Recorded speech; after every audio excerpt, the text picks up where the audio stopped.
Currently, we have the last session of the day. It will be a very interesting session about construction certification. We have our speaker. We have 3 speakers, and I will start with Rafael, and Rafael will introduce the other speakers. So Rafael actually is global partner for success manager in construction. He is responsible for growing PMI global impact through the organization and first offering construction PMI-CP, which is actually a new certification from PMI. Rafael supports and enables project managers across the world to gain the skills and knowledge needed to transform the construction industry. And all of us know that there is here a lot of initiatives for construction in Saudi Arabia. Prior to joining PMI, he worked at different companies actually and different programs. Without further ado, please. Okay. Thank you so much. Good afternoon. Good afternoon. Thank you for joining us today. I'm sure that more people will be joining as we go along. The presentation today is about a new certification from PMI called the Construction Professional in Built Environment Projects. So this is a new certification. Actually, the certification was fully launched this February. So it's a brand new certification focused on the construction industry.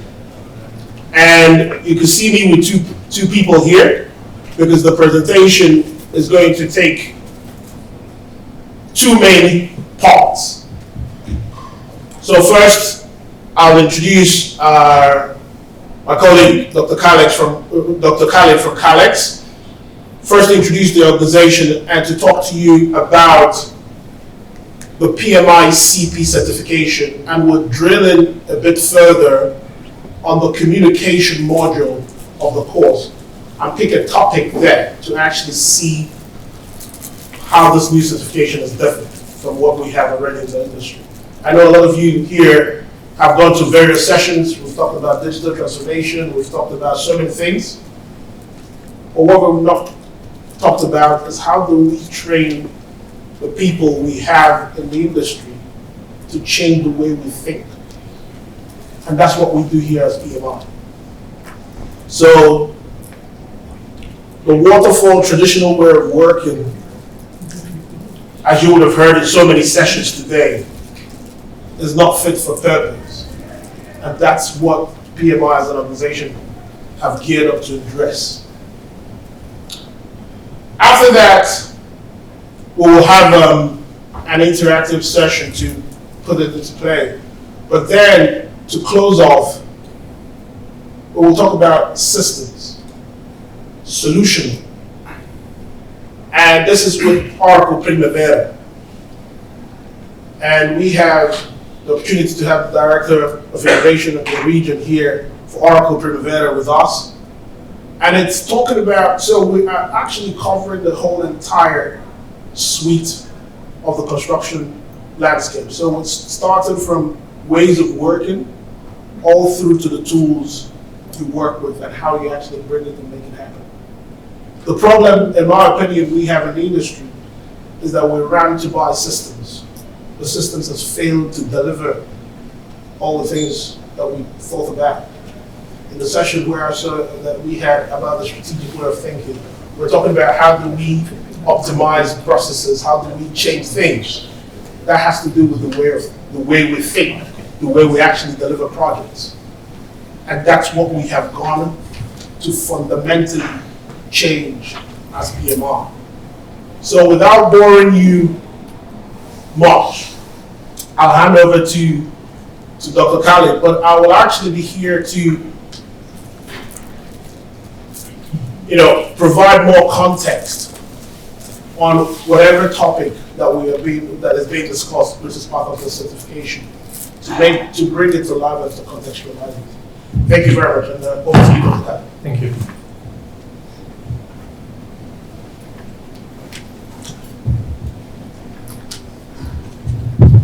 Hello everybody. Assalamu alaikum. Today I will speak in bi-language. I will speak in English and some in Arabic, just to explain it in a better way to the audience, since I think some of the audience is Arabic speakers here. Okay.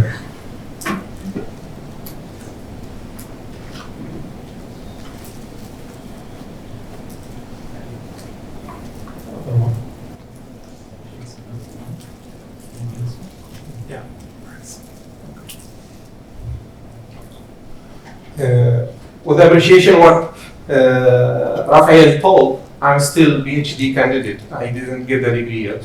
I have a Master of Engineering in Construction Management, and I have an MBA, Master of Business Administration, and multiple certifications related to the project management, portfolio management, etc. I will tell about Calyx. It's a Saudi management consultancy, and it is serving the project management in several ways, from organizational maturity assessment to the organizations. It is provide B3O and BMO design, BBM assessment, which is a project portfolio management applications assessment, turnkey project delivery, and professional certifications as a ATP, accredited training provider for PMI. They are serving in the industries of social and public sector.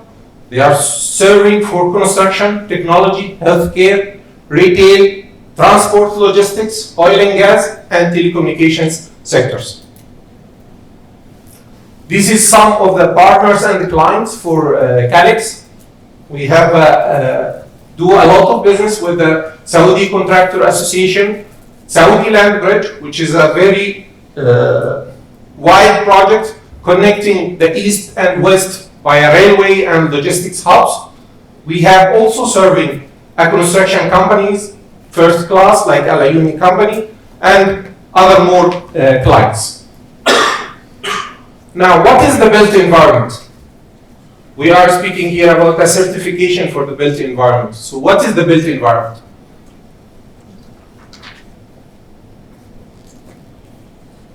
Someone can share. We are in a workshop, so we can share with each other. Yeah. There is no right and wrong answer. Let us communicate with each other. Nothing wrong and right here. We are not in exam. Exam with the CP exam. Yeah. Built environments, like ecosystem, well done, well created, well. Okay. Infrastructure.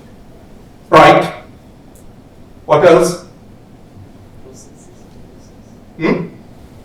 Can be a process. Why not? Okay. It's a planning, coordination, and execution, which is the process. For construction projects, which is serving buildings, public infrastructure, as you say, all of you. So it is covering all of our entire life, building environment. It's started from where we live, where we enjoy, where we getting a medical care, where we transport, where we fly, where we ship, etc. Okay? So it's covering all aspects of civilization. This is the construction and built environment. What is the nature of the built environment? The nature of the built environment, it's a complexity. It has a complex nature because it involves several parties, vendors, suppliers, contractors, subcontractors, clients, owners, etc. So you cannot predict what is the entire desire for each participant in the built environment. This makes the complexity of it. Also, technological advances. It's a changing rapidly in the construction environment. The way we do the things is totally changing. New materials, new methods in the construction environment. That's why we will find the future of construction environment is totally changing for the digital printing, 3D printing, advanced building materials, prefabrication modular construction, now precast, separates, this flash aluminum material, etc. The using of technology, cloud real-time collaboration to manage construction projects, geometry, using the photogrammetry 3D scanning to do the surveying works, okay? Using PMIS, using the big data and analysis, building information modeling, which is a new things now. Each and every client now is asking for BIM design. So you can add the 5 and 6 dimensions to your construction design. This is, I'm just to take you through a journey to tell you why PMI in the end go for PMI-CP, Construction Professional Certifications. Some of the facts about the economy. 13% of global gross domestic products إجمالي الناتج المحلي العالمي 13% يقع في الكونستراكشن سيكتور في نطاق الإنشاءات يمثل 13% من ناتج الدخل الإجمالي المحلي. بالنسبة للمملكة العربية السعودية for Saudi Arabia it is present 5.5% of gross domestic product, which is in the same time 10.7% of the gross domestic product, which is non-related to the oil production, okay, which is a big percentage. Built environment employs 7% of the workforce over all the world. 7% of the workforce over all the world are employed under the construction environment. In Saudi Arabia, and I think all of us aware about the Vision 2030, which is looking to reduce the unemployment rate from 11.6 to 7% by 2030. This has a big impact from the construction and built environment. For that, the government of Saudi Arabia presents a very wide vision and realistic one with a lot of construction activities. NEOM project, Al-Ula, Amala, Red Sea. Even here in Saudi Arabia, in Riyadh, we are speaking about Dir'iyah Gate, King Abdullah Financial District, Qiddiya as an interment, King Salman Park, okay, etc. Infrastructure projects, Riyadh Metro, Jeddah Metro, Riyadh Airport, new railway lines. What Saudi is planning to do it to connect each and every place in the country with the railway section and the public transport systems. Okay.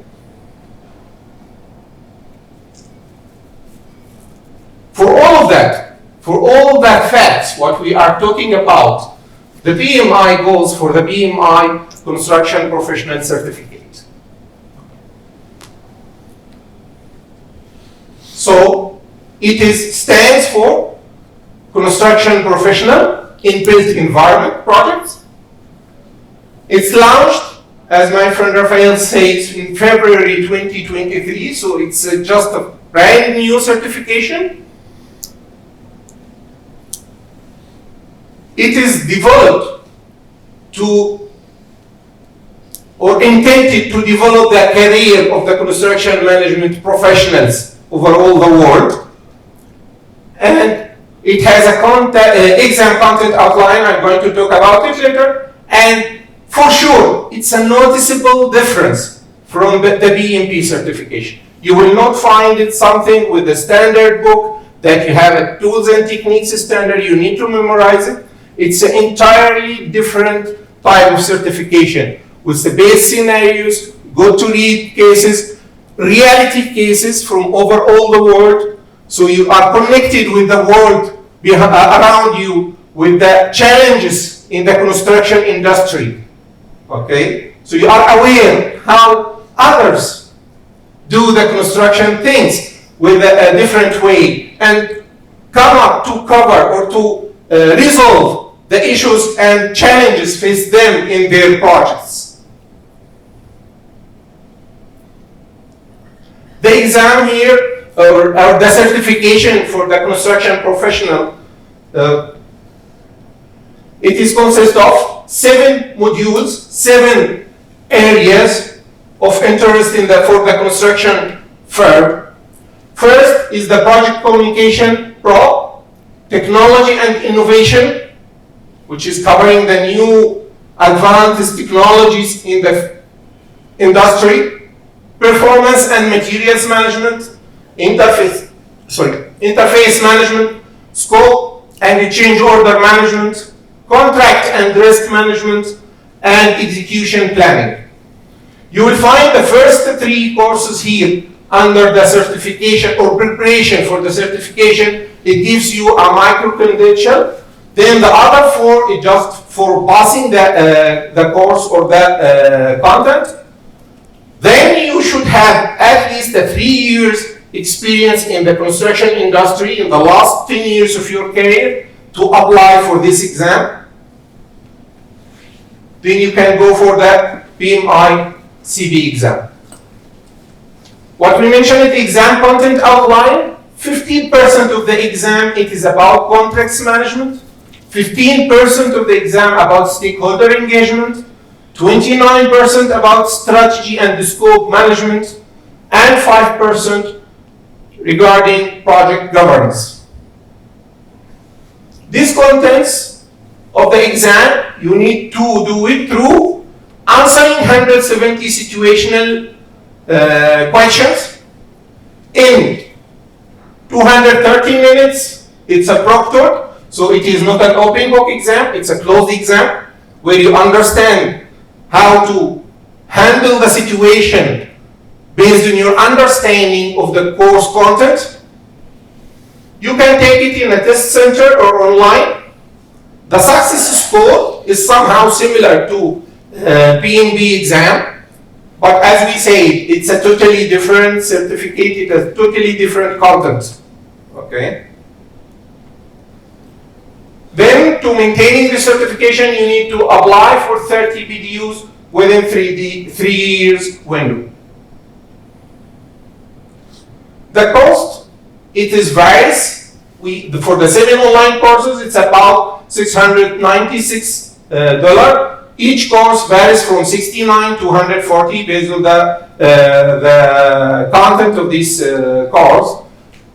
7 courses might be varied when you are taken through an authorized training provider. As we are in Calyx, we are an accredited training provider. And the cost, what is varies, it depends on the number of attendees, the event, etc. Then the cost of the exam itself, the final exam is $349, and for sure there is a special discount when you go for ATV. So far is okay, clear?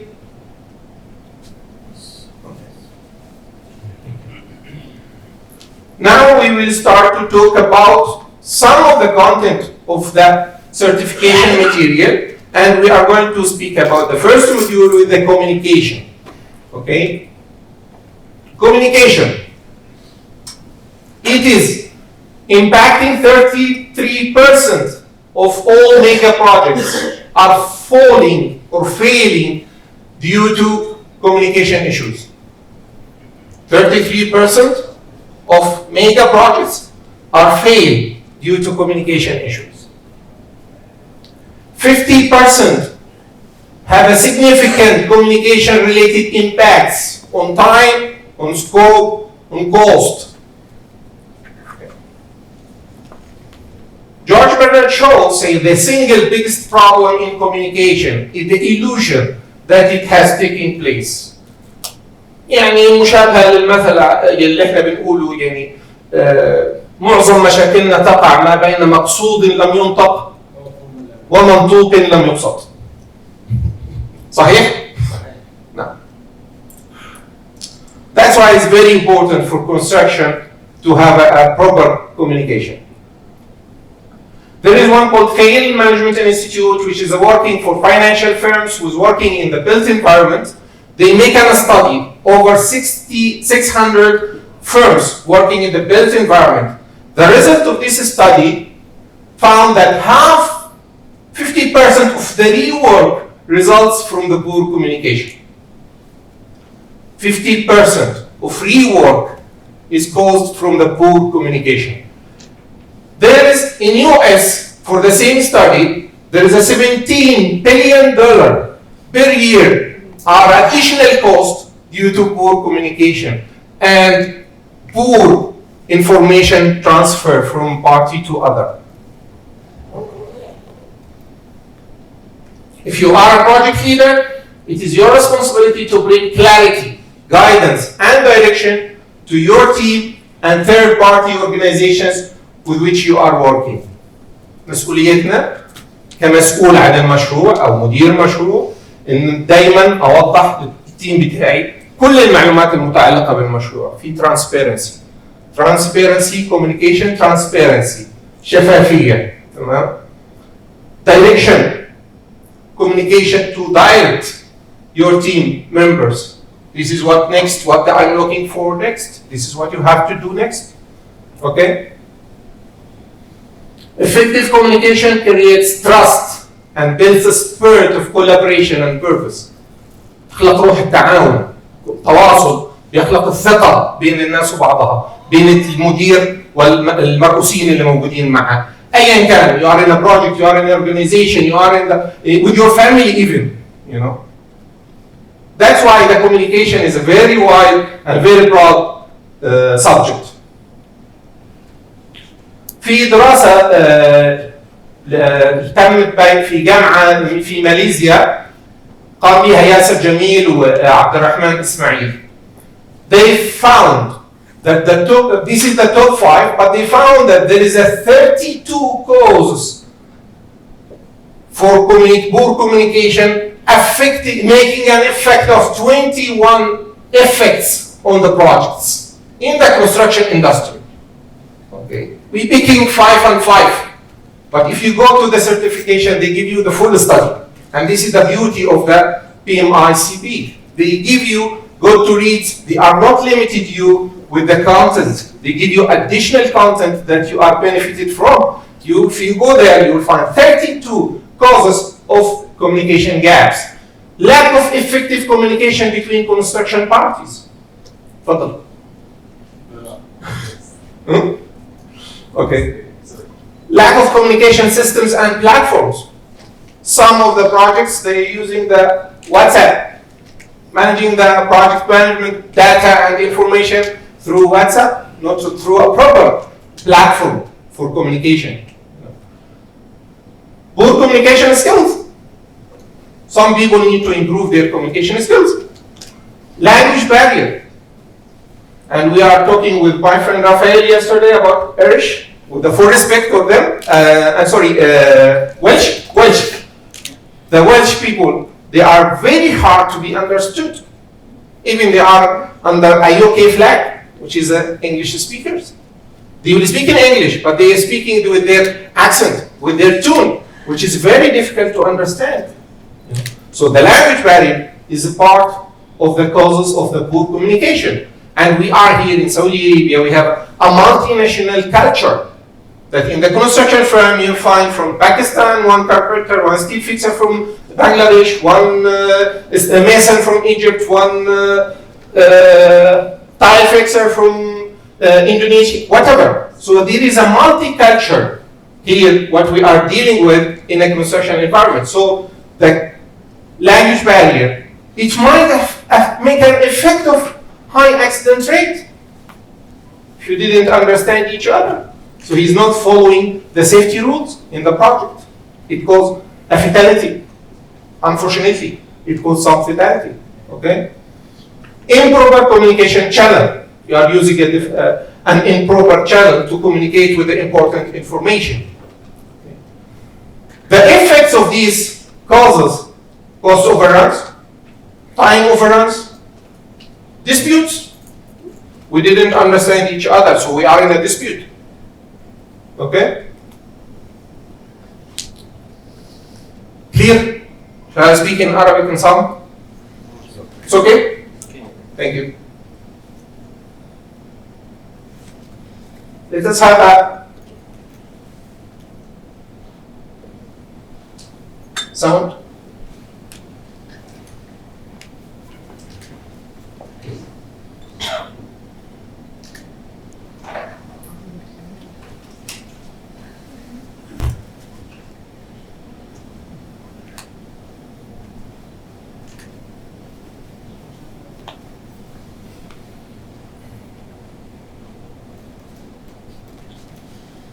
Google Play? No. Sound.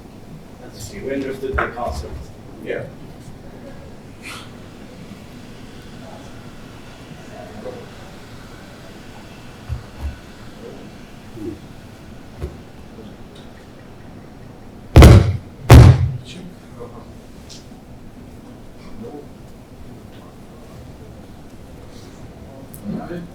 Working. It was working in the morning.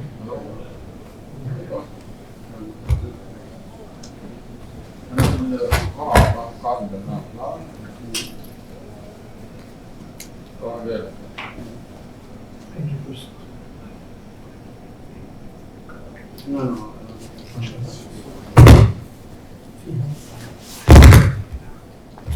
No. So,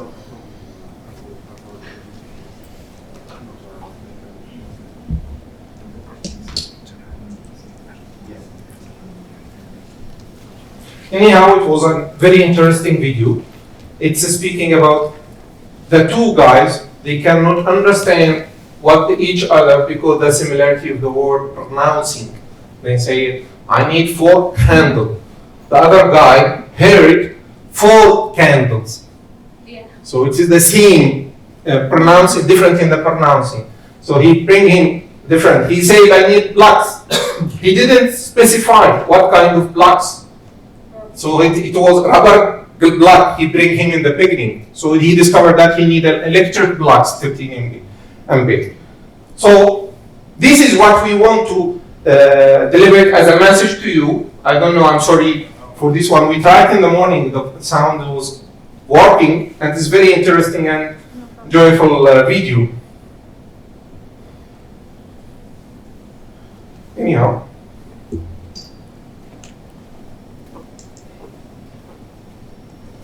So, for communication and communication in the construction professional certification, there is several tools and techniques they are using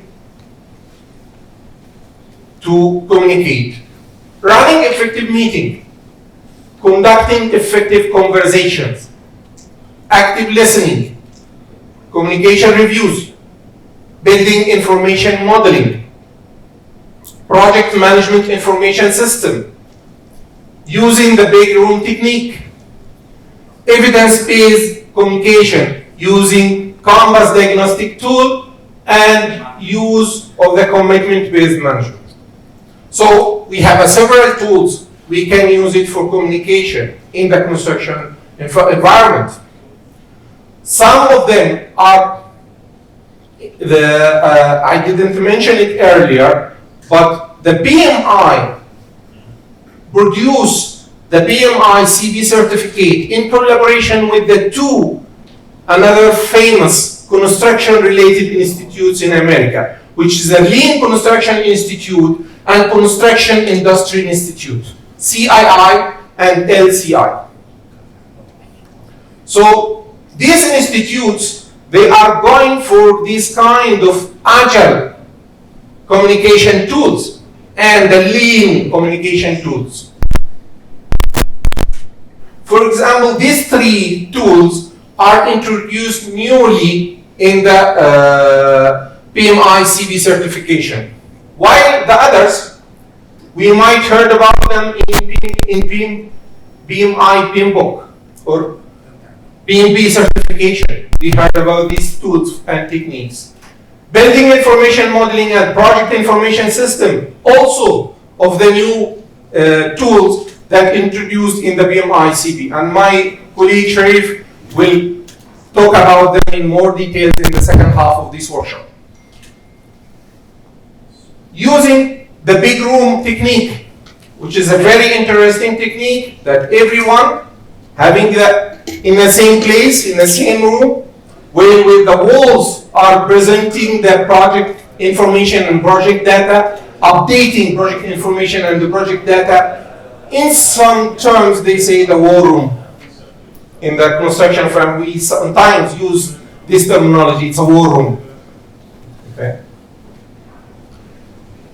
So this evidence-based communication using Canvas diagnostic tool, This is from the CII.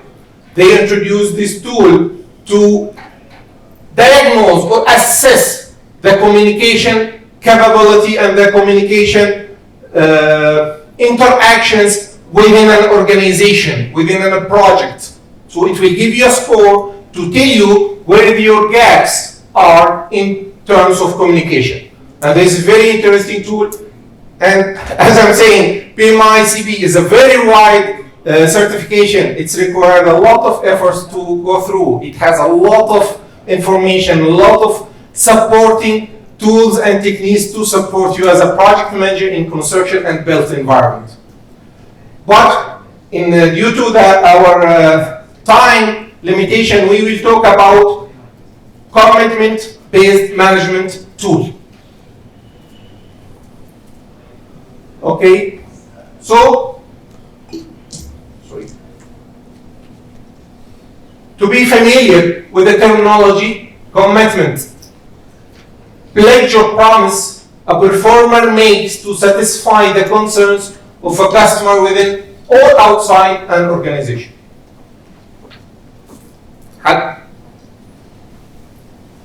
Can tell us what is this means? خلينا نتكلم بالعربي. يعني ايه commitment؟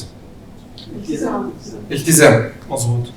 فالالتزام معناها ان في طرفين، واحد بيلتزم لاداء التزام ناحيه الطرف الاخر. So there is an outcome that في شيء انا بلتزم بيه كفرد ان انا اقدمه للطرف الاخر. Okay. So the commitment has two people: performer, the person who will deliver the outcome, and the customer, the person receiving the outcome. When we are talking about this technique, both parties have a responsibility, shared responsibility for the outcome.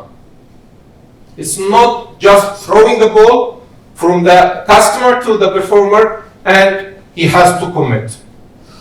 This is not the technique what we are talking about here. We are talking here about simple structure to conversations between individuals. Simplicity creates flexibility, but in the same time, build accountability. How it is built the accountability? That ensuring requests are clear. لما تلتزم بشيء انت عارف انت what you are going to commit for. ايه الشيء اللي انت هتلتزم بيه؟ كينونته، تفاصيله واضحة وصريحة. Enabling proper communication between both parties. هتاخد two-way communication. It's not an order. When you are we are using a technique of commitment-based management, it's a two-way communication. It is allowing the person requested to do the work, to negotiate commitment that he can deliver. في التزام هلتزم بيه، فبالتالي لازم أكون موافق على الالتزام ده، ان انا I can do it، ان انا اقدر ان انا انفذه. obtainable. Okay. Ensuring any changes to the requirements or work items are communicated efficiently. انا ملتزم بشيء بس مع الوقت صار في تغيرات في الاسامبشنز اللي احنا حطيناها لما جينا نلتزم في البدايه صار عليها تغيير، فالتغيير هذا لازم يكون في communicated، لازم يكون في تواصل عليه بشكل فعال بين الطرفين عشان نحافظ على الالتزام. تمام؟ ولو هو محتاج اي modification for the end date. Putting in place a process for regular dialogue while the work occurs, providing constructive feedback. وبالتالي it has a 4 stages for a commitment. Commitment لها 4 مراحل. المرحلة الأولى preparation. We should have the same picture. We are in the same page. Okay? We have the same context. Negotiation, process of reaching agreement, confident that they can deliver. Okay, I need you to cast a roof slab within 1 week, while the size of the roof slab, which is required to build the scaffolding in 4 days, and require the installation of the formworks for 3 days, so this is the 1 week is already passed, and I didn't yet put the reinforcement and placing the concrete. So it is not realistic if I agree in a commitment of 7 days for the works that minimum needs 10 days to be done. So we need to negotiate between the customer and the firm for the commitment. Then performers start to do the work, and I'm monitoring your progress on this commitment. You are going to achieve it. There is a challenges, there is a changes, whatever. So we are communicating for these things and monitoring the progress. Then give a feedback and declare that satisfaction. Okay, thank you. You commit to what you are committed for. You delivered what you are committed for. Effective commitment have a conditions of satisfaction. These conditions of satisfaction should be co-developed by the owner client along with the project partners in earlier stages. Adds value to client and the project team. Must be measurable. Conditions of satisfaction should be measurable. We have an example here. For a supplier promises the site manager they will deliver 100 tons of material to the site on Tuesday at 10 a.m. You see here, very specific, very clear, with the all information that the commitment is given.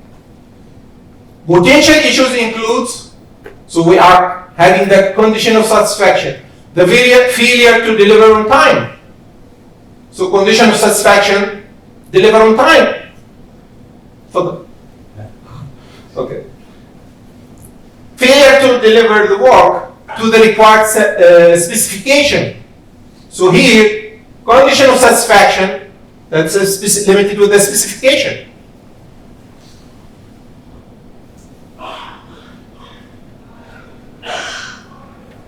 Now we are speaking about how we can increase the likelihood of a performed effectively delivering on a commitment made to you. There is a 5 characteristics that if you go through it, you will have a very successful commitment-based management in place. Public. If I go to someone, I will deliver tomorrow. Nobody else heard me. It's private, you know. So, no one, I will not affect my reputation. I do it one-to-one. So to make this one effective, you should make the commitment in public. Okay? Clear the point? Active. As we say, it's not an order. You have to discuss it with me, the commitment. We need to know what we are going to commit for. What is the limits? What is the measuring of the success for it? So we are communicating with each other in an active way. Voluntarily.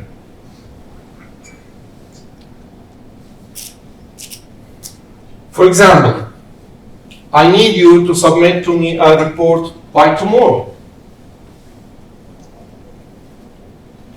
If he disagrees on this, so it is not voluntary. But if he say, okay, I will give you this report by tomorrow afternoon.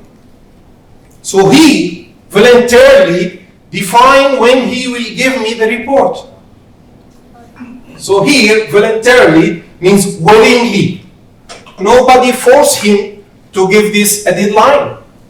He gave the deadline by himself. Okay, so he will do his best to commit what he voluntarily, willingly giving. explicit. As we mentioned in our example before, it is very clear. No language barrier, no misunderstanding. Okay? So what we are committed for is very, very clear, واضح ومحدد. Mission based. في مقولة عندنا كعرب نقول الإنسان عدو ما يجهل. الإنسان عدو ما يجهل. If I don't know why this commitment for, okay, I ask my colleague to give me a report by tomorrow. But he don't know why this report is needed. What is the mission for this report? What is the purpose of this report?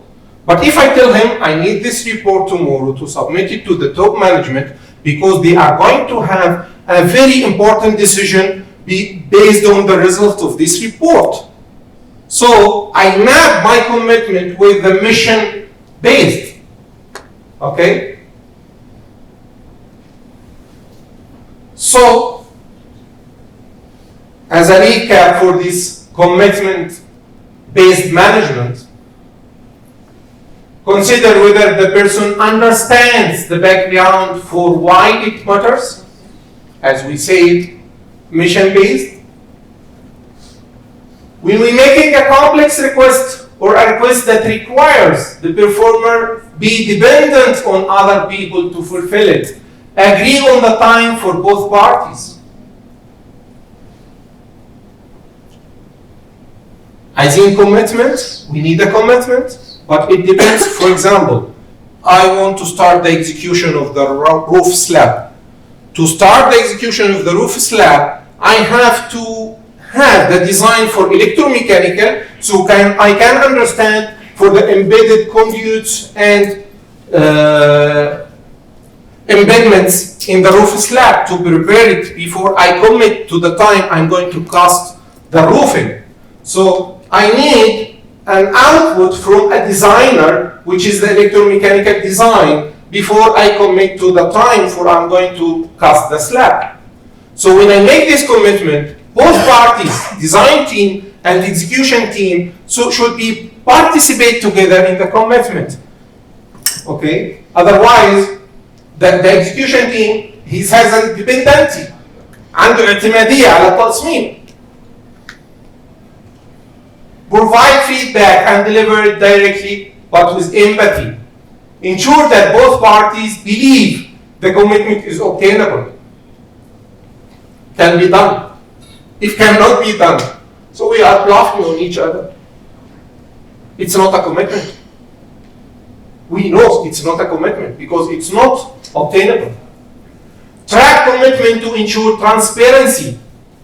Any challenges, any hindrances appears to us, we are ready to understand it and to solve it in early enough to keep our commitment valid. So use CPM team meetings and consider the 5 characteristics that improve the likelihood of delivery. When you are in the meetings, use these 5 characteristics. So it's public, explicit, active,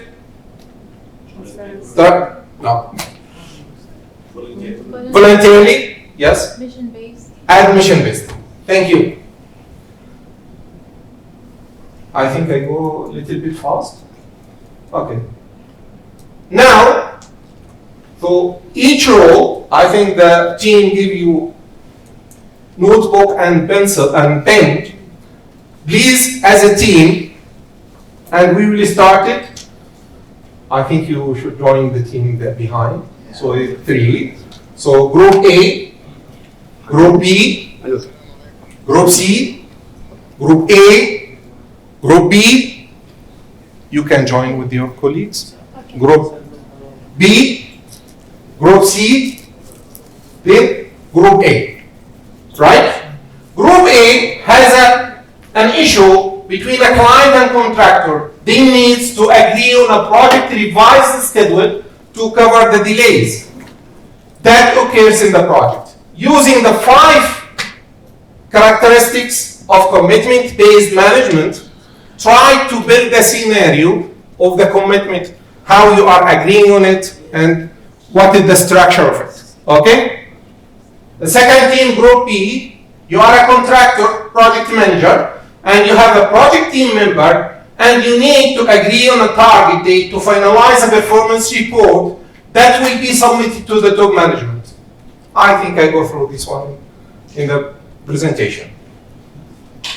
The group C, you are a project manager for multi-story building and the supplier for the elevators.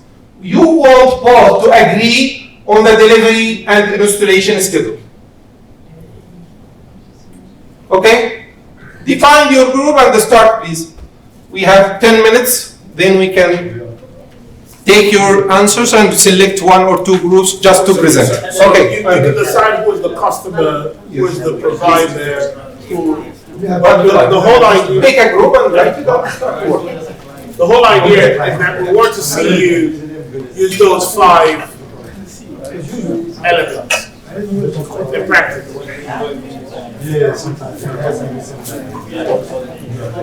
Okay. So if you can think of obviously, you can decide who becomes the client, who is the project manager, depending on your group, who is the project manager, who is the client, and we want to see you communicate the scenario using these five Characteristics. Yes. characteristics of the commitment. Any questions? I'm ready to answer. Pick a group and go through the scenario. Whatever is it. We are not in exams. So there is no perfect answer here. There's no perfect answer. My friends, we are not in exam. There is no perfect answer. There's no perfect answer. Whatever you are right is correct 100% from now. Okay? So just we want you to experience the 5 characteristics to deliver a successful commitment-based management commitment. So we want to see you use those, because it's all well and good talking about the 5 characteristics, but we want to see how, if you're a client, how you can actually get your client to communicate what we're trying to do using those 5 characteristics. So you might say something, but if you ask yourself, was it transparent? Was it active? Was it mission based? And all the other characters. That's the whole idea. So when you communicate with yourself, see if you can actually change your style of communication to bring all that out. اتفقوا على شيء ولا مش اتفقوا في غرفه مغلقه لا لازم يستخدموا نفس التكنيك اللي هنشرحه This is the 5 characteristics you need to embed it in your scenario what you are going to build with your promise or with your commitment. Yes. Okay? As much as you can. As much as you can. We want to see if you can reach an No agreement. perfect answer, believe me. There's no right or wrong answer. But try To see if you can. Yes. So we need to communicate with each other. Okay?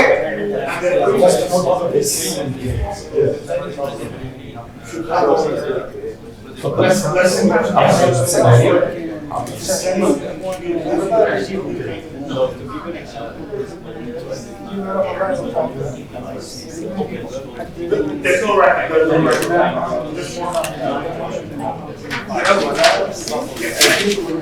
Including all those 5. So when we hear what's the answer,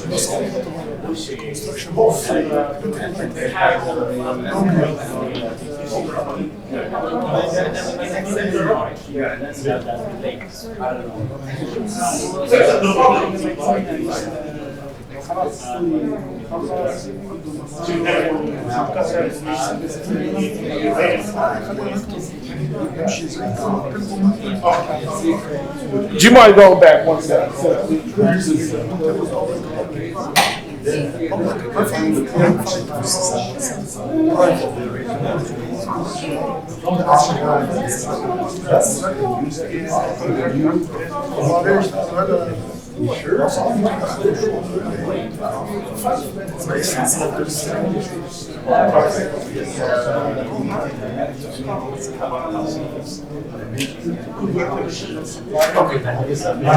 I'm good.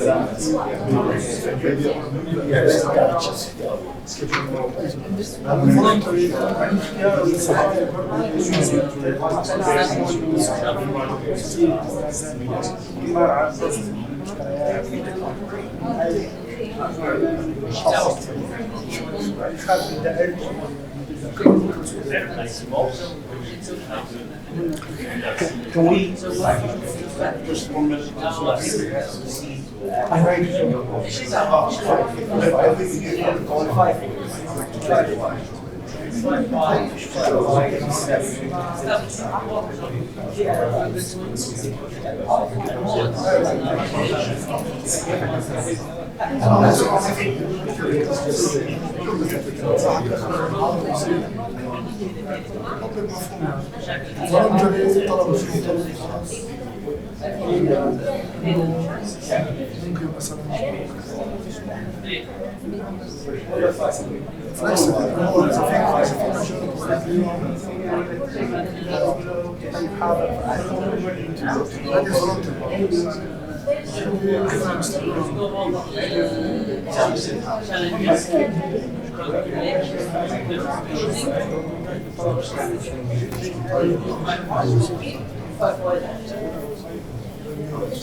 We need to communicate.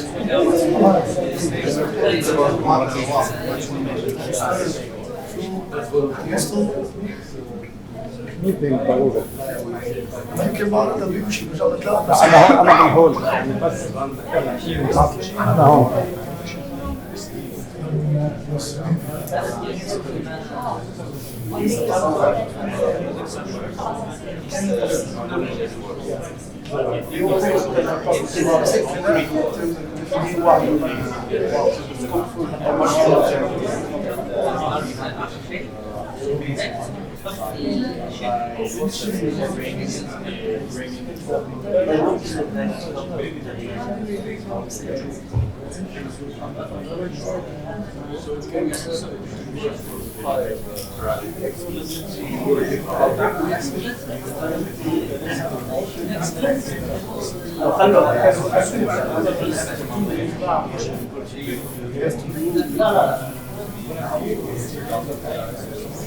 Excuse me? مش البيت شو أنا شيء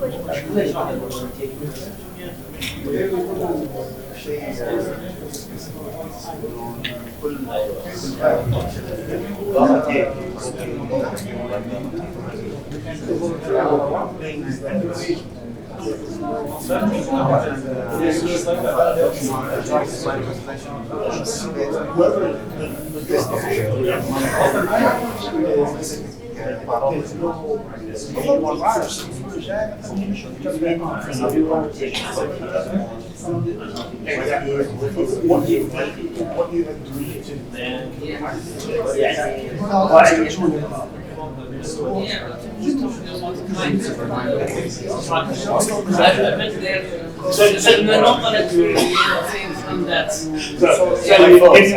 Yes.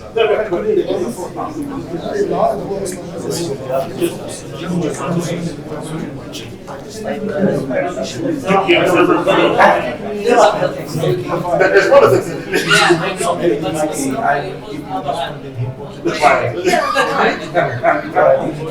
Understand That's actually what I'm about. Do you understand? So, you know, let's not what this competency here, here to the buy of bunch of products that you are going to you communicate so you understand the assumptions later, which might hinder you. That's what it is.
Anyone wants help?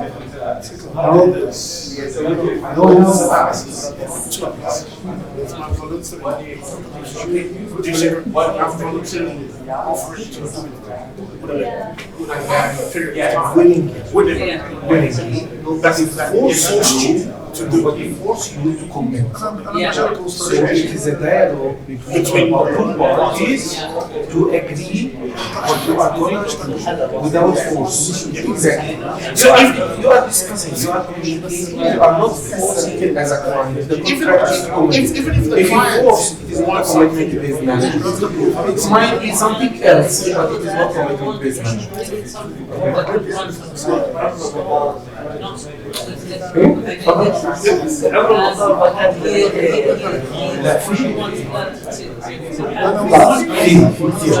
Sometimes we're naturally by accepting the payments, sometimes by extending the scope of work. إضافة ساعات بيضيفوا لنطاق العقد حاجات كتيرة ممكن ما يكونش مدفوعة بالنسبة لهم.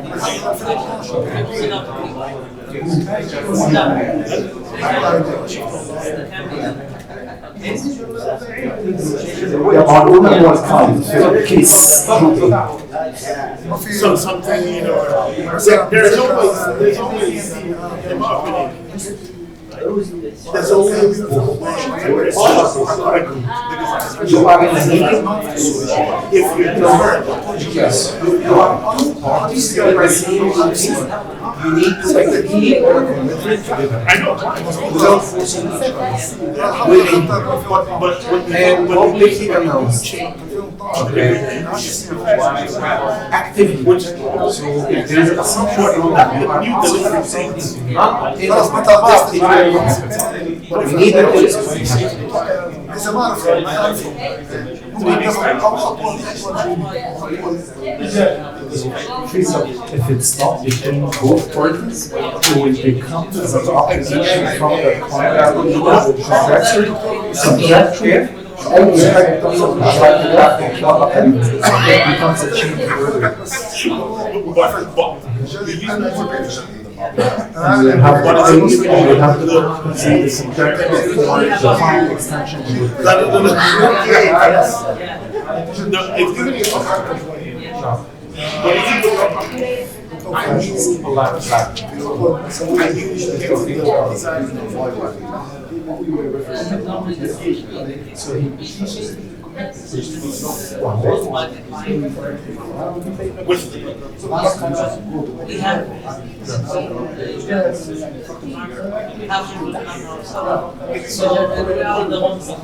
exactly. But would you rather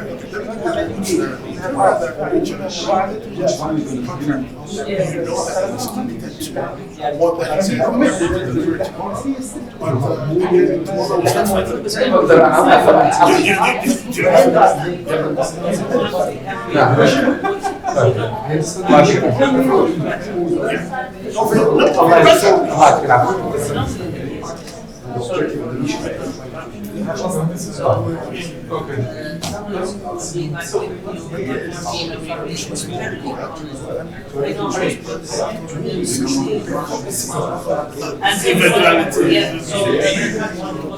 So we can give 4 more minutes, please, to start to recap what we reached for. Exactly.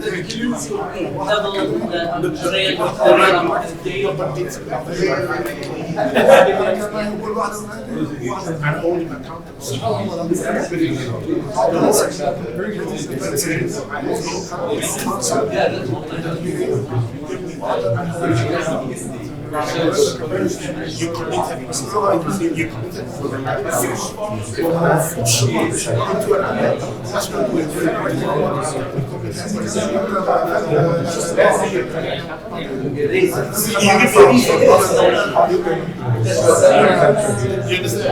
because the effects of the industry I'm not going to say this.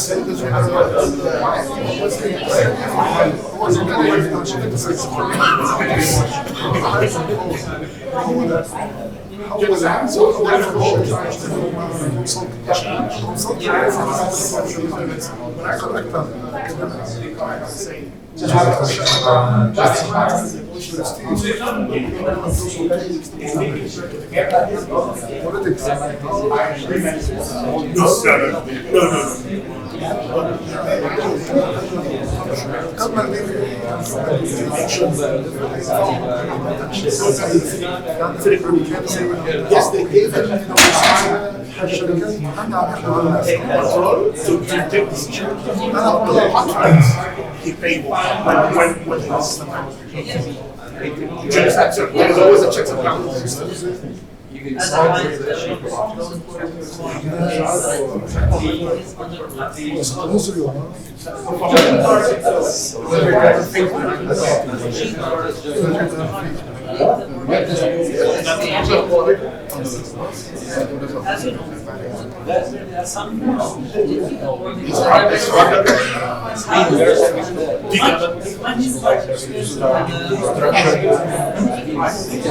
Ready for it?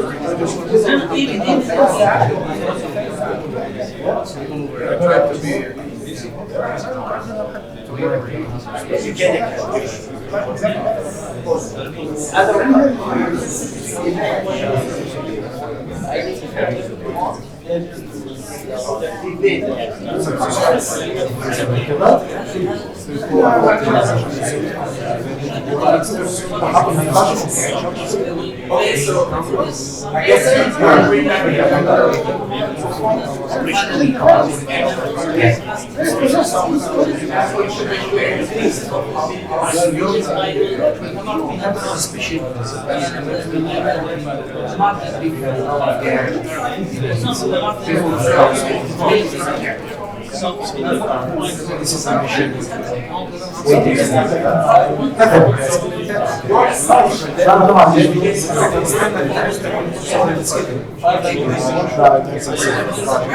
Guys, she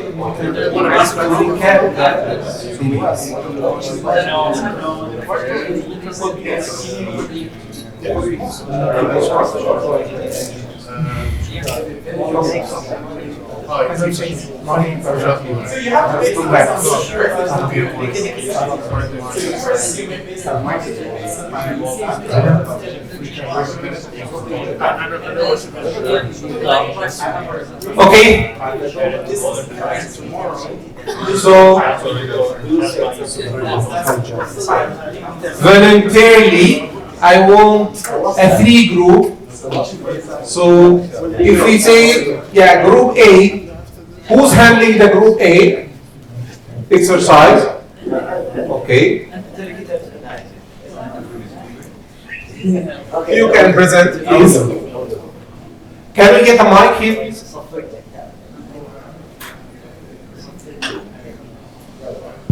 You go for B. Ahmed? Okay. Okay. Please. تفضل. السلام عليكم، معكم اخوكم فيصل الحيه من جروب A.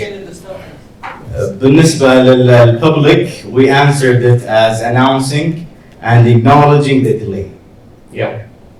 Regarding which will lead to transparency and more open Active discussion. yes.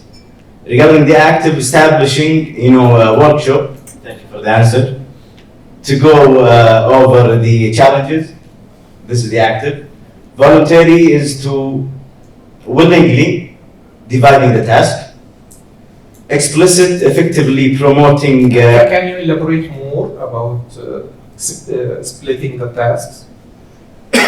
Maybe some tasks are heavily on someone, and we would divide the tasks to speed up the process. So you are in the group A, so you are a client and contractor. Yes. So as a client, you take some responsibility Yes. to expedite, for example, the approvals for the contractor. Yes. So you're reducing the gap or reducing the time they need to get an approval on the design. 100%. While the contractor, he has to crash a schedule to inject more resources to deliver it faster. Excellent. So, Thank you. okay. You won. No, thank you. I just explained your point. Yeah. Okay. Explicit, we answered it as effectively promoting accountability. I'm not sure if it's the right answer. No. There is no right or wrong, but explicit from its name itself, from its nature itself, it should be a clear وضوح. يعني you need what you agreed with the contractor and the client, you agreed to crash the schedule and 100% cover the delays. Okay. Regarding the last one, mission-based, we said agree on having a concrete deadlines to avoid latency and change requests. Okay. Okay. Someone take it for Group B. Group B? Yeah. Welcome. Thank you very much. So we'll come to you then. Yeah, we'll come to you. Yeah, no problem. Just so we will take a different opinions, then we come to you as a group. Yeah. And you are handling from a different perspective. Yeah. Okay. For B, I think you need to head to the video. okay, I need to. Because I can keep my. Okay. You start with the case. Our scenario here, we have a meeting here with contractor, PM, and project team members. So in the public here that applies because the meeting here, contractor, PM, and the team members. So in the public now. Okay. Okay. So it's a public meeting between the project manager and his team members. Yeah. So it's a public applied. Yeah. Yeah.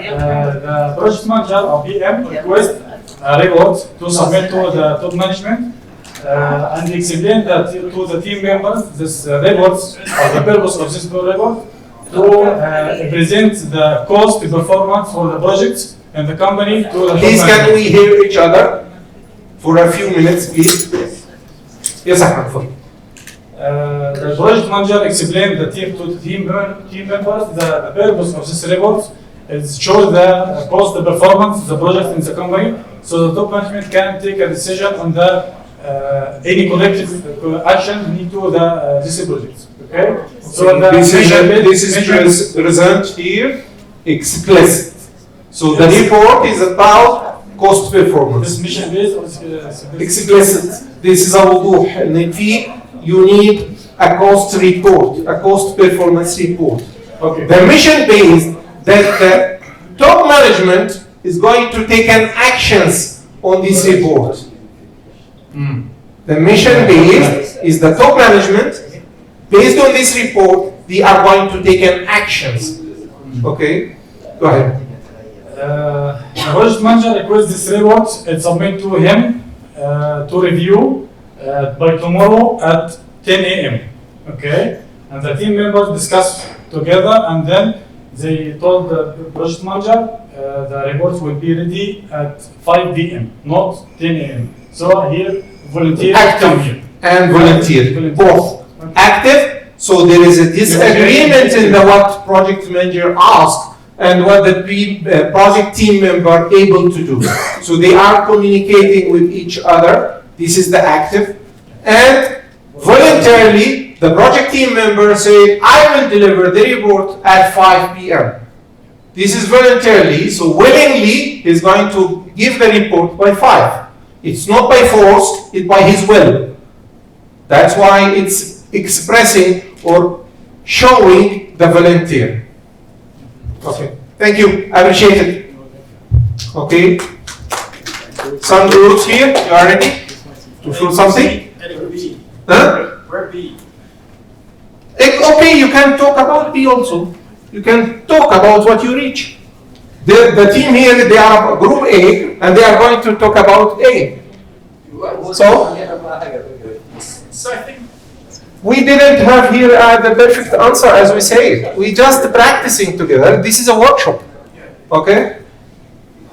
No, it's a word. Okay, you can tell yours. Okay. So I think first of all, you need some assumptions. What type of report are you doing? So when it's mid-project report, end of project report. Well, we sort of agreed on end of project report, but I'm saying for performance, end of project report gives no actionable intelligence. Okay.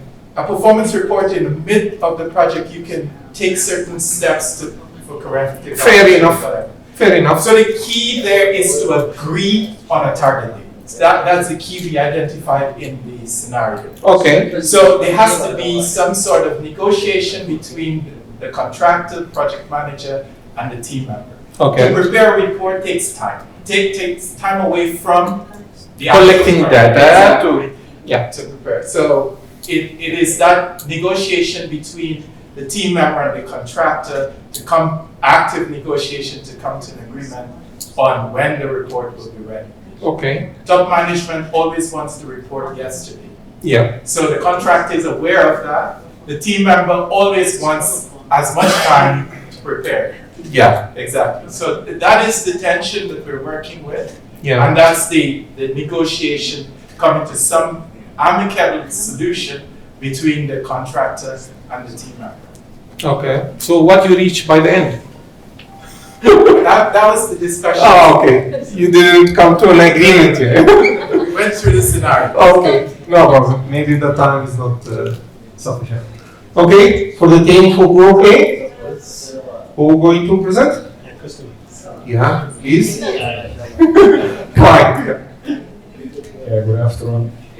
So this is group A, and the situation is a client and contractor needs to agree on the project revised schedule to cover the delays, right? Right. So the assumption we had is there are two phases of the project, and phase one is delayed.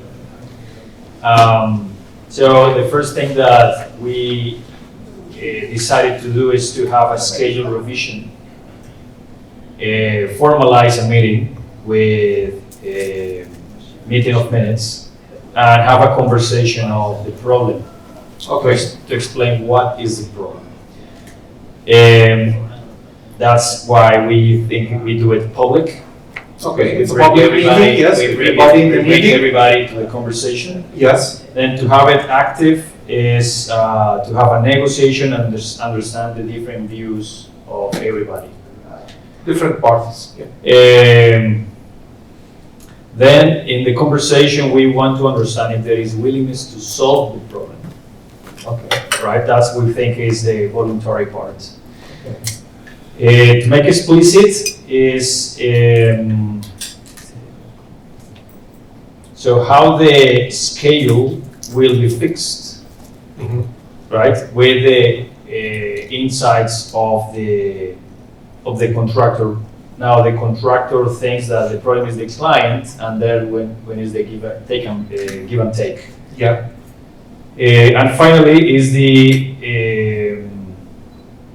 agreement on how the contractor or what kind of resources is going to apply To add to fix, let's say, to try to have the project on track. On track. On Okay. track, right? Okay. So they said there will be a date, resources. They mentioned the specific. type of resources. They mentioned They the said number that of resources. They just said in phase 2 they will try to get the time or the schedule on time. Okay. That's This is a result. that's To part of get the to get the conversation. schedule in time is a result, in the final result. But you need to agree as explicit what he's going to do to recap the delays. So he agreed that we will add some resources. So he has to mention the number of resources, the type of resources, and what is the time schedule to engage these resources in the project. So you're having it explicit. And this is what he voluntarily pronounced in a public meeting between the parties, right? During a fruitful discussions between the two parties. Thank you very much. Thank you very much for everyone. It's my pleasure to be here with the PMI and with you guys. And thank you, and hope to see you again in other events. And now I leave the platform to our colleagues for the next part, which is interrelated to this session. Thank you very much. Thank you, Khalid. I hope. Yes, it's a concept that we take for granted, but it's something that is fundamental. Communication. We think we've communicated, but actually we have not communicated. I wish you saw that video, because the video shows exactly what we're talking about. And it's something that costs a lot of money in projects. It's fundamental to a lot of issues we have in projects. But now, I would hand over to Sheriff, who will now take you through how do you actually build a system that ensures that there is one version of the truth, that the communication is rounded. What I want to say is, for most experienced PMs, you're thinking, but these are things. It's actually when you go down to the nitty gritty. One of the conversations we're having here, it's actually not the way you run projects today. Some people have a version of it, which we think we're having commitment from people. But when you actually poke, just like Khalid asked the last question, were you told the resources, the timeline? These things, that clarity is what you need in projects. But we have a lot of assumptions.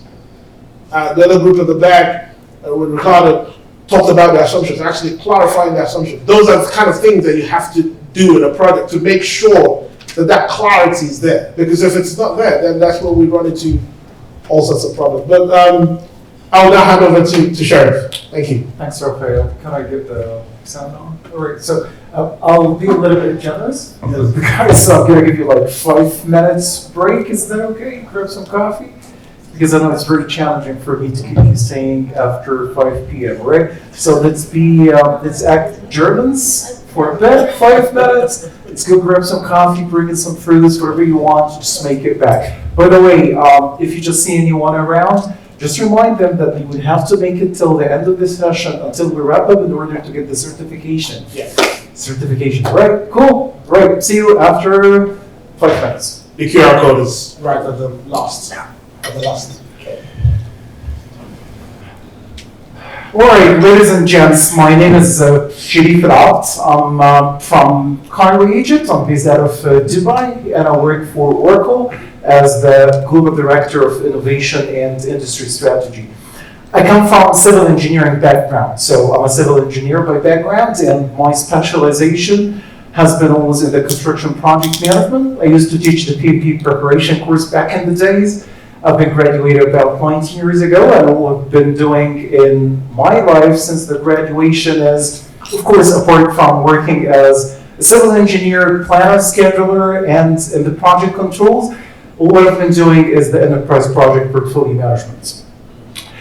Apart from that, if I'm not working, I'm always climbing a mountain or crossing somewhere in the world. That's myself.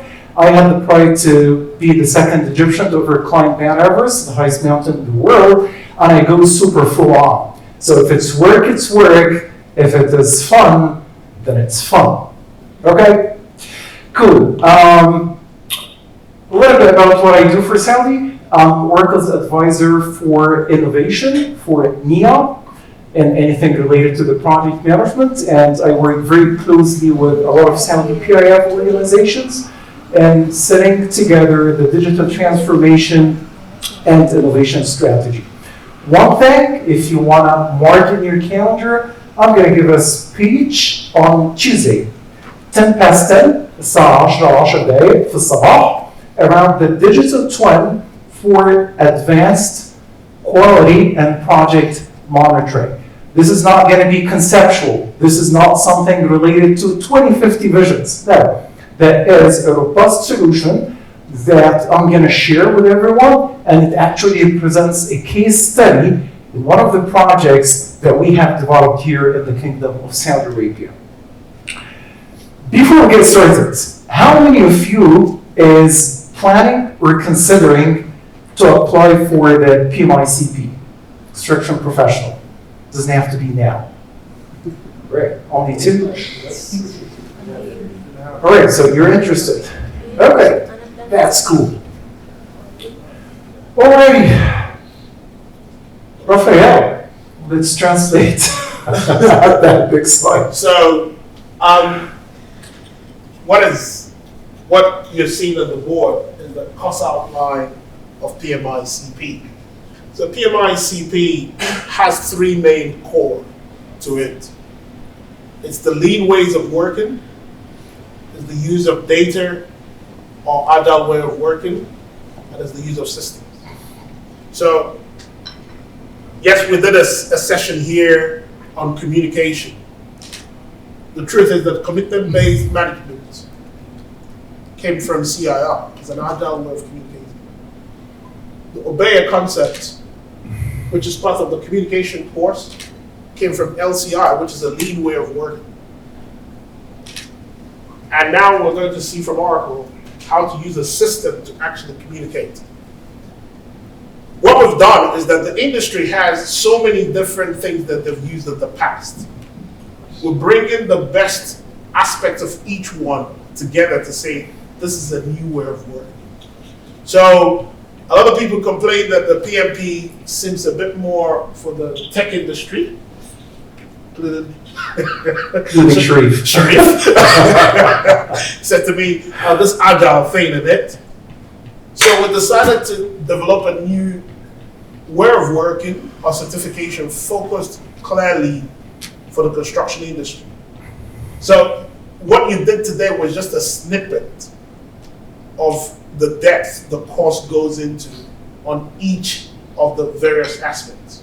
So, and you can see through this presentation all the different aspects. So in each topic that we've treated, which is a standalone topic, we have a lean way of working included in it, we have an agile way of working included in it, and we have a PMIS system included in it. So that you're just not talking about conceptual things, we're talking all the way of how to actually practicalize and make it happen. So without wasting more time, I'll hand over to Sharif to now talk about how do you actually implement a one version of truth, which is a big issue we have in the industry from a communication standpoint. Thanks, Raphael. So I'm here today, well, for probably 60 minutes to more broaden your horizon and connect things together for you, because if you're planning to take that certification, you're going to come across a lot of abbreviations and acronyms such as AWP. So who's familiar with the AWP? You know what that stands for? No, not you, Raphael. Advanced work packaging. Advanced work packaging, right. And that includes procurement work packaging, right? Engineering work packaging, construction work packaging, installation work packaging, right? And we see it a lot in the EPC industry, correct? Whether it's in the construction, oil and gas, Aramco has been using AWP, right? And that needs a PMIS, right? What is lean construction management? Have you ever heard about the last planner methodology? You know what that is? What is that? Volunteers? I'm not going to put you on the spot, but I'm expecting more volunteership during the class. Last planner. You guys need more coffee? You good? Okay, so the last planner technique or the lean, just think about it when you go and order a piece of steak that it's lean. So we chop up things, right? So sometimes when it comes to the delivery of the project, we need to adapt the lean schedule management in the way we do the work. In that, let's say you're my supervisor, I work in your team, you've got the schedule from Raphael or planner, and for me that's gonna be Chinese because I don't speak that P6 fancy language, right? So I need someone to translate that language to myself, and Faisal is gonna do that for me. So it's gonna take the activities from Primavera P6, look at it, gather us around in the room, take that scope of work, which is an activity, and chop it up, break it down into more smaller elements so that my maturity level can understand, because I just don't care about what others do. I only care about what Faisal is going to tell me on a daily basis.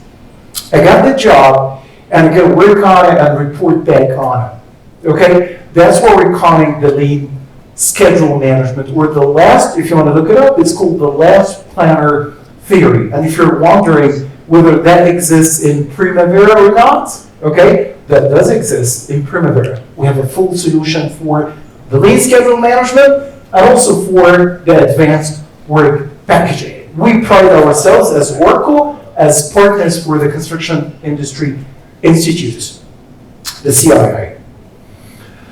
Well, also, there are too many acronyms here on the screen that you see, and that represents what I do on a daily basis. So there is AI, artificial intelligence, ML, machine learning, deep learning, right?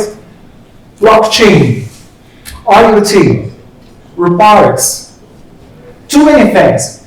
And we've been seeing an advancement for adopting these transformative technologies in the industry, okay? And by the way, Saudi is one of the leaders in the Middle East in adopting these technologies. Well, not across all the projects, but there are projects today that they fly drones, and they use the photogrammetry imagery for taking point cloud models that they compare with the BIM model in order to overlay the design with the reality of the project in order to detect and spot deviations, gaps, deficiencies between what's in the design and what happens in the construction as well. You'll see a lot of references related to the PMIS in the CP. Okay? So when you're coming across the training, you'll always hear that acronym of PMIS. You know what that is? Project Management Information System. Repeat after me. It's Project Management Information System, PMIS, right? And I'm contributing with a big part in the test for the part related to the PMIS. So I need all your eyes and ears, and trust me, if you're trying to find answers for a lot of questions in that test, I want you to be all eyes and ears with me, okay?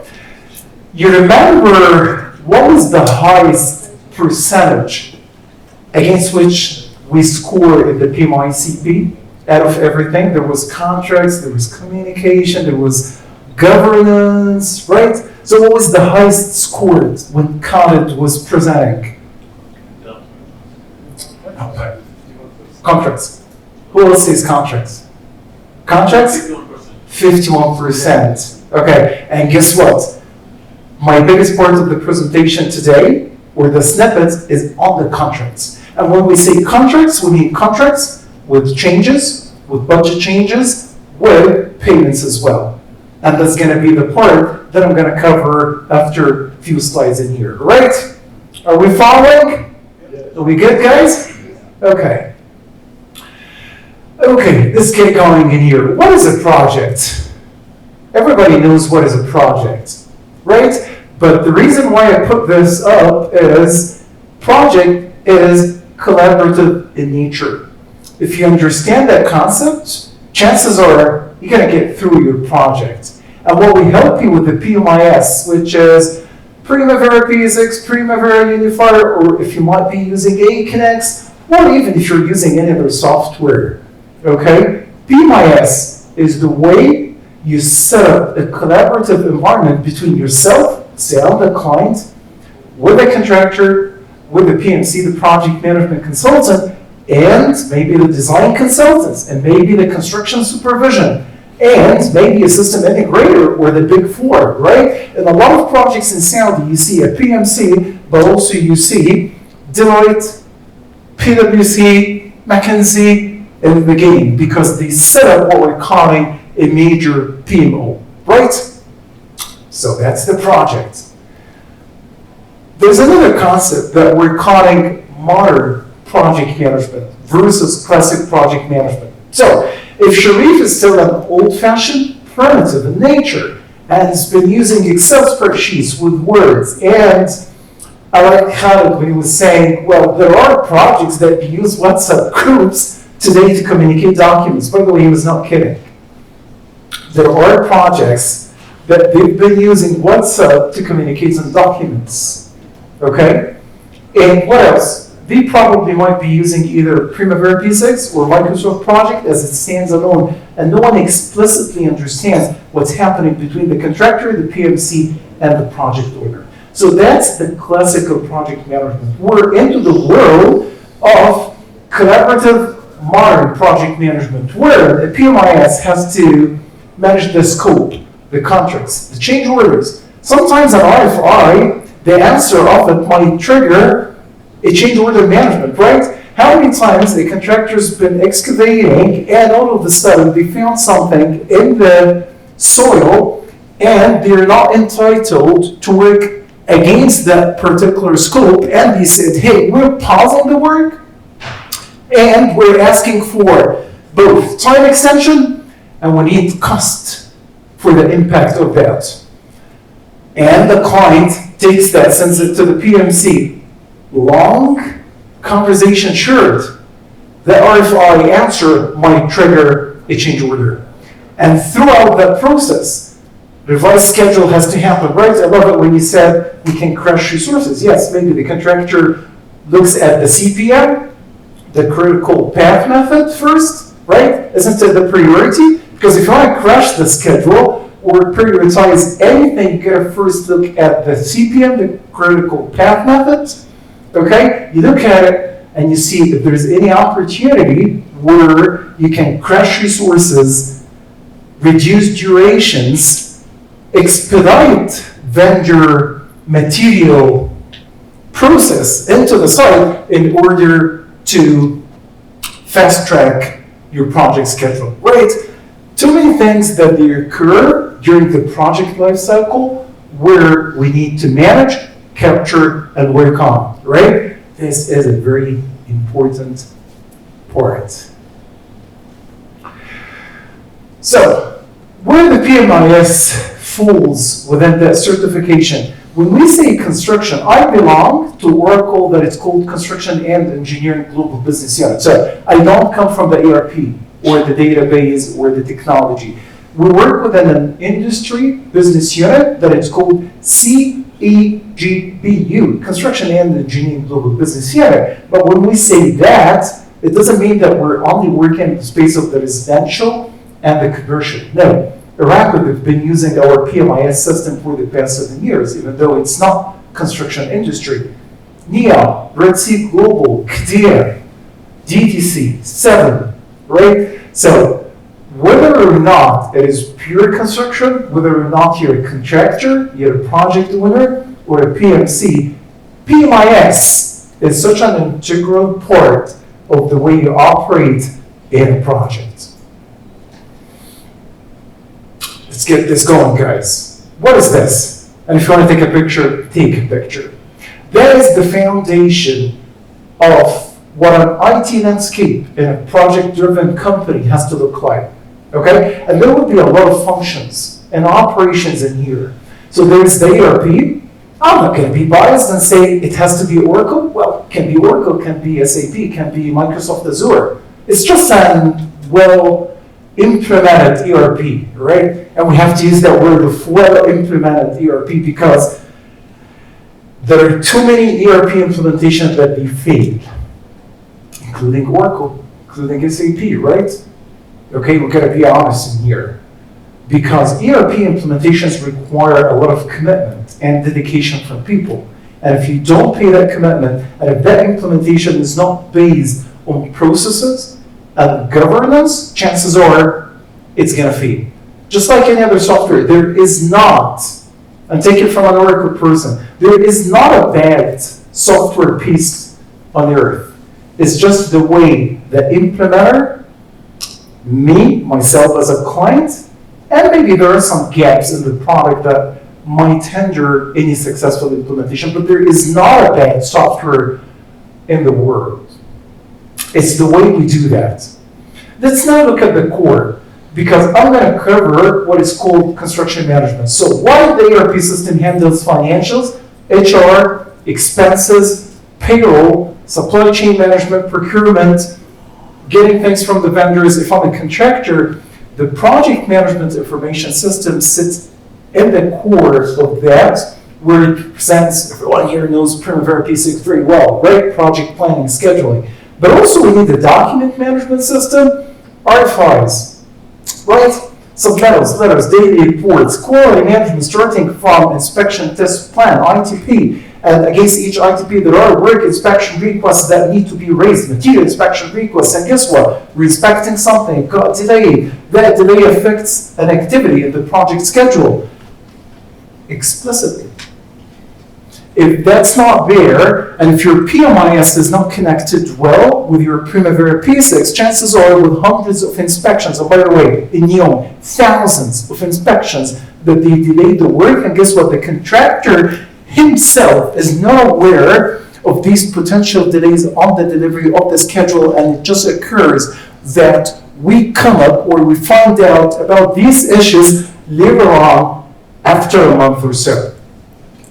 Okay? And the answer is not magic. The answer is you gotta be aware that your PMIS has to be used across every single stakeholder in a project, be it Primavera or even another software.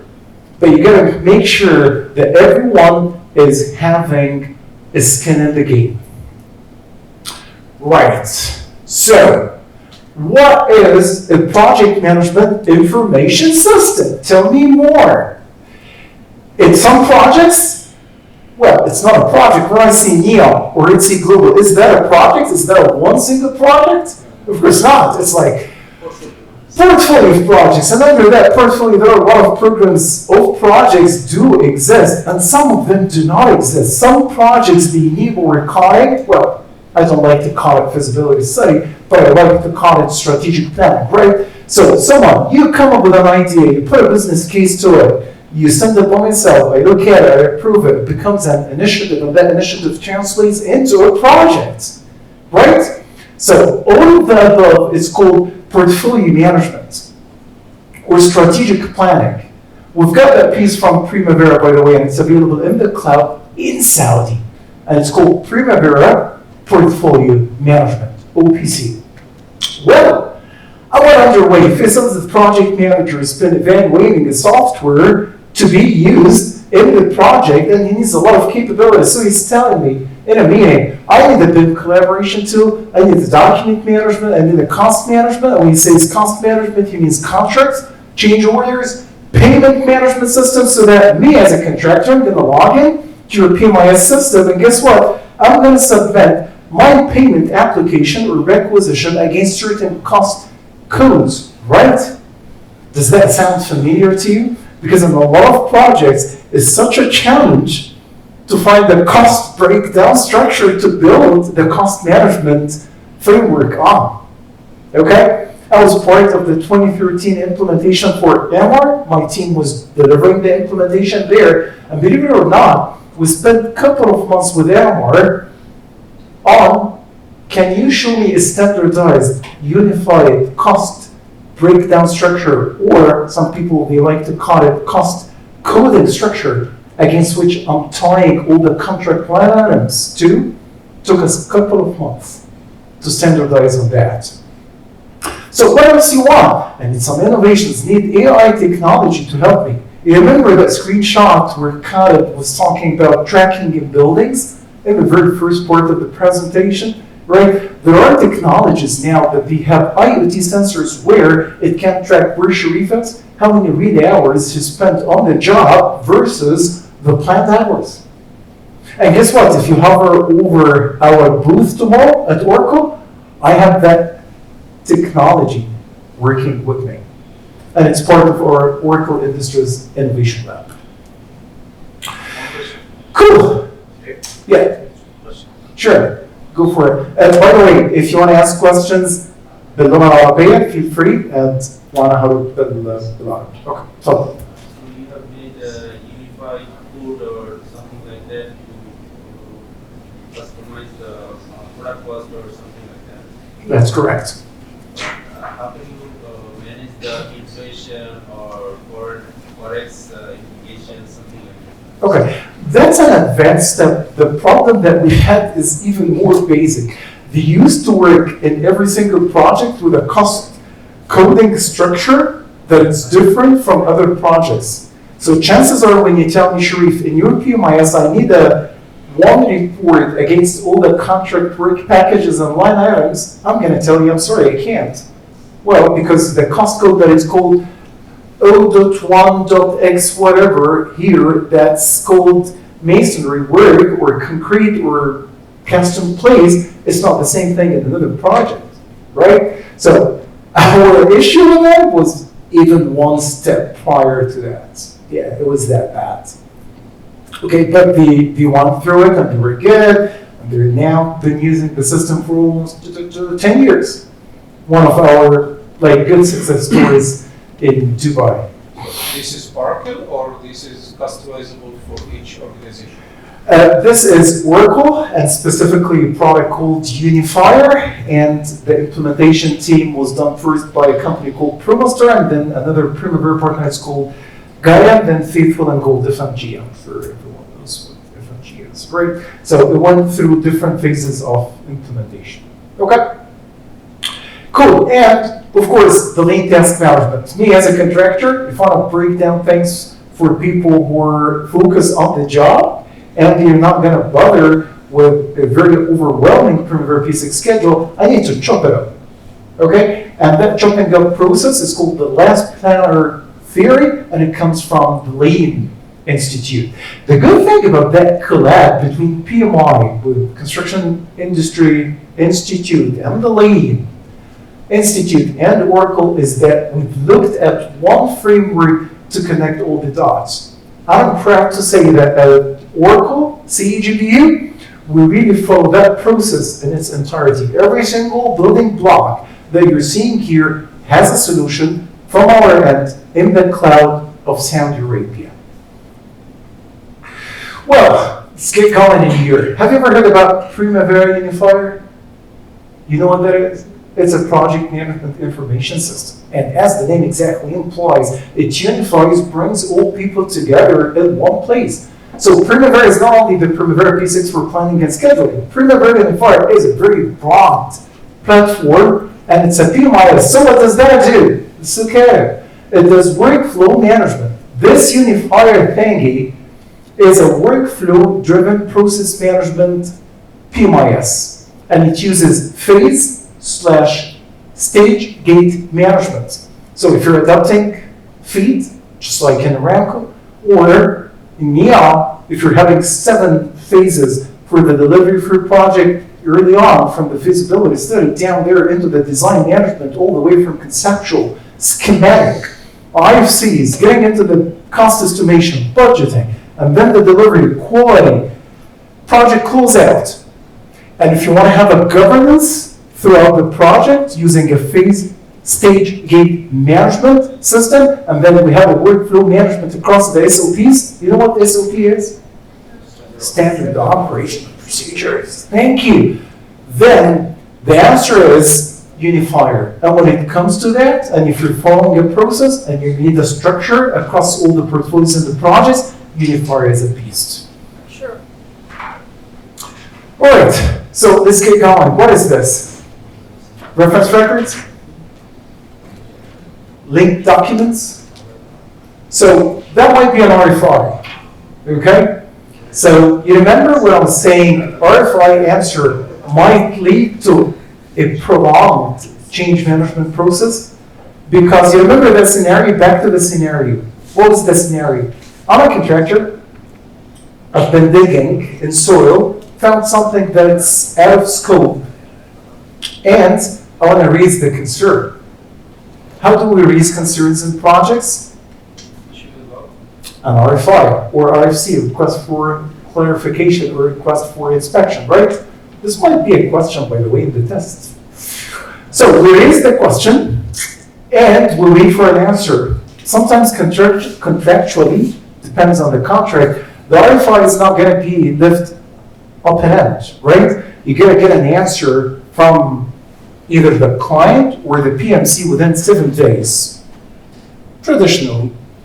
But it varies. In some projects, it's 5 days. It depends on the priority. It depends on the severity as well. You've got the RFI, but you know what, Sharif? What happened is that answer of the RFI was problematic and catastrophic because it led us into a change management process. And 6 months down the line, we're going to execute the change order. But in order to do that, you got to first review the contract.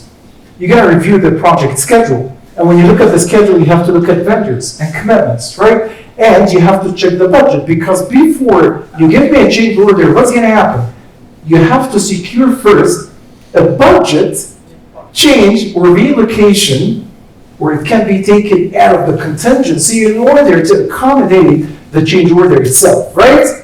If I tell you that this entire process can be captured end to end from within the PMIS, again, be Primavera or whichever the product that you're using, that is a collaborative and governance-based PMIS system. Okay? Let's get into the scenario here. What is this? Cost code, cash flow? Do you need this in a PMIS? Certainly, or else, if there's no cost, it's going to be a document control system, right? So it's not giving you the full picture and the visibility across all the stakeholders. Because if you don't manage your commitments, budget transfers. Oh boy, I'm seeing a lot of stuff in here in a lot of aspects.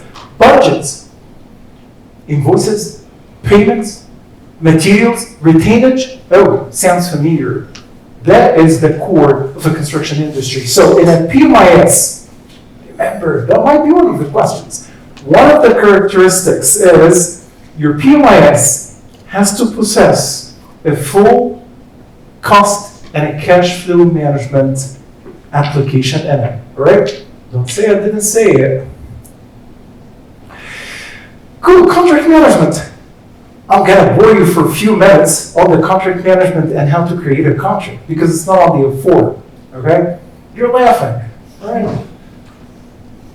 Don't say I didn't say it. And also documents. Does everyone in a project environment have access to software, be it Primavera or just any other software? The answer is no. In every level? In every level. Some people, I'll tell you what, in some projects, people from the job site, from the field, from Malka, they've never had access to the software. And if you give them, oh, sorry, you're not going to be committed to it. Even the very simple Excel sheet, just can't deal with it. Or their superintendent or the supervisor is not encouraging that environment within the project. Okay? In some other projects, I tell you what, you just go to Neo and you see in some of the projects, people using mobile applications, right? Against forms and workflows, okay? In Red Sea development, which is really one of the best implementations for one of our products in there, they use mobility everywhere in the field, including collaboration with BIM. And they record every single safety RFI incident against which element in the model that it occurred against. Okay? Change management. Such a big word, right? Whenever we say change management. Because change management is not the ability of creating a change order. Change management is the entire thing that Khalid was talking about, which is I have to be explicit, I have to sit together on a table with you, agree on certain stuff first. You're on crash resources, you might guess, but we need to examine the opportunity for doing so. Okay? Because if we don't do this voluntarily and an agreement together, this is not called collaboration. This is called the project owner imposing things on the contractor. And what do you think the contractor is going to do? I want the time, you give me the money, I do whatever you want. Sure. You got it? Okay? So there is a difference between agreeable change management and imposed changes and events in the projects. A good project manager is a good negotiator, okay? Who can get the best out of a contractor from the collaboration and, most importantly, the communication, okay? Cool. So that is a snippet of what we're going to discuss in more details, okay? That's not the details yet. So excited, guys? Having fun? Not really. Yeah. I can't see you on the face. Well, so if you're thinking about going out, well, Riyadh traffic is not really good between 5 to 6, right? So you get a big, what's that? Don't jump in. Just keep follow. Okay, cool. Great. You wanna? Well, let's pretend that people are happy. So.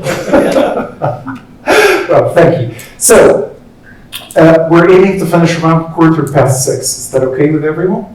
And then I'm happy to stay here until whatever, if you have any questions. Okay? Cool, guys. Let's get going in here. What is this?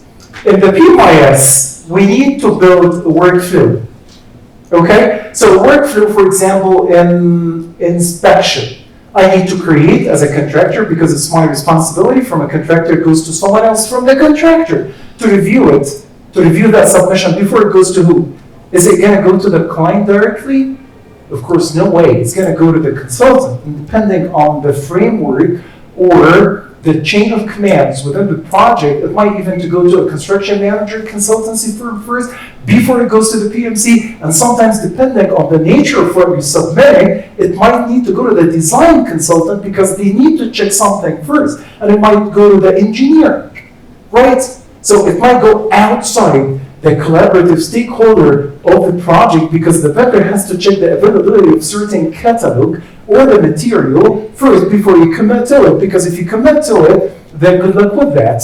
You need to go in a project manufacturing, which might delay the project itself. Cool? So all of this needs to be captured in a workflow, because if it's not, we're missing some accountability in the middle. And I won't be able to hold Rafael responsible for his delay. Right? So I need to count the number of days. Unifier can do that. Not only that it tracks who's the voting court now, but it even tracks you. What's your good name? Muhammad. It's going to track you down to a level of detail that it's going to tell you, hey, Muhammad, you've done the review. Which action? Additional review. Who did you send it to? When? Exactly. What was the attachment? What time? With a timestamp, and it's non-erasable. Okay? So that's the level of accountability that it can get you here. Another concept. Everything within the PMIS has to be a business process. And what does a business process mean? You're going to get me a form? Okay. Just like the word form? Yeah. That's the form. Now I have it like this. These are the fields. These are the columns. Okay? But I need a workflow that is going to govern and monitor that advancement from a step to another between Muhammad and Faisal. Okay? Every step of the way. So a form plus a workflow, it means this is a BP, a business process. Let's get going here. That workflow needs to be smart. So what is smart? Smart, sometimes it's an overused word nowadays, right? I have something, I clip it, and I call it smart helmet, smart camera, smart whatever. Okay, everything is smart, okay? And guess what? My presentation on Tuesday is about the smart inspector of now, but he's really smart. So what is a smart workflow? A smart workflow needs to understand the business rules from the real world into the PMIS. Like what? Okay, Sharif, I'm gonna use that software as a toy, and I created the workflow and the form, but Raphael is fooling me. He's doing something. He's applying for, let's say, a budget change against a certain cost code in the project. Let's say precast concrete. And he's put $650,000 against that code, whereas there is a business rule that it's written somewhere in the contract that says the maximum threshold for this part of the scope of the work is only $400,000.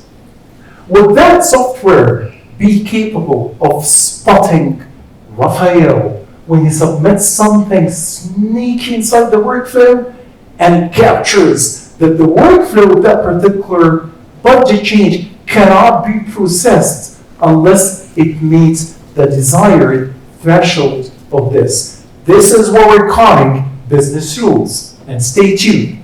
It's part of what we've got. Cool. Let's see the use case scenario. Another screen for a photo. So what is this? This is the framework of implementing contracts in projects. Is that the contracts, the 51% thing that Khalid told us it is the highest? Yes.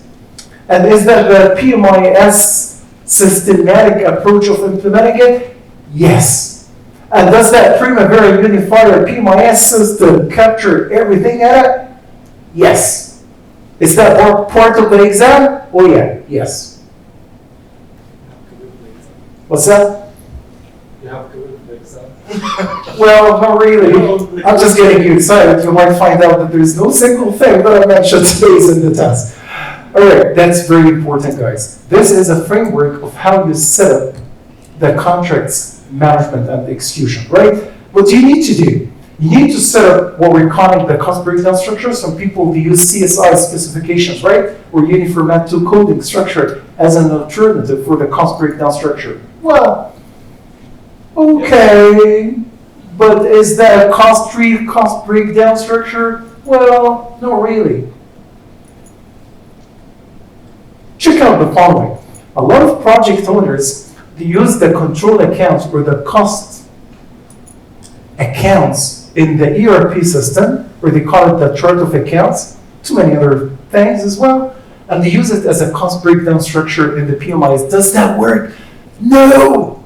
And the reason why, because it does not give you visibility into the core and the weeds of managing the project. We've all seen a bill of material, right? How many line items in a bill of material in a typical construction project? Like 500,000, 2,000, 3,000? 21,000 line items in one of the NEOM projects. And are you kidding me? You want to use the chart of accounts that it's on a very high level to manage that contract? Good luck with the contractor. Because you're not monitoring the contract execution down to that level of detail where it allows you to collaborate on it, right? Okay? You need a robust cost breakdown structure into that process. What comes next? You set up a budget based on what? Cost estimate. And then you get in a contract. You probably are very optimistic with the way you put the budget on until you get in a negotiation. Khalid, you want to say something? Yes. Sure. You are speaking here about activity-based costing or something else? No, something else. Okay. Yeah, something else.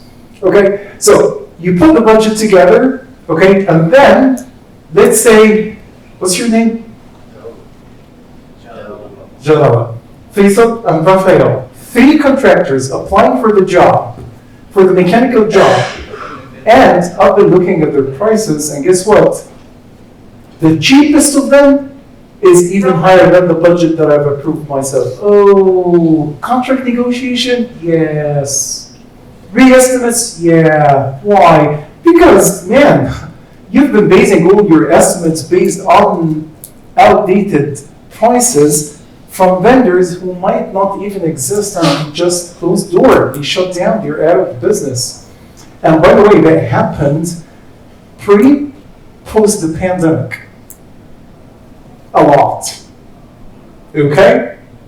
So you gotta make sure that when you're budgeting, you're reasonable. Okay? You have to be reasonable in budgeting. Not being reasonable as in getting into the contingency or the markup, and then you put like 70% contingency on top of the project, because that tells only one thing to me, that you're not a good project manager or estimator or whatever. Yeah, but I believe it's the most critical one. Agree? In any project. Correct. Because someone is not the project manager is making the budget, someone else is the PMO. That's right. And the PMO also. Correct. That's a very critical point, by the way, guys. When PMO is not acting as a real PMO, okay, because the PMO is not tasked to do the budget only, okay? Sometimes this is critical, especially in countries where fluctuation and devaluation of the currency is huge. Because you might budget against something, and guess what? A couple of weeks later, you put me on a table in a contract negotiation process, I'm going to tell you, I'm sorry. I cannot commit to these prices. And that happens a lot in a lot of countries, neighboring countries. Okay? It's important to budget. It's such a very critical thing. And it's not only about the software.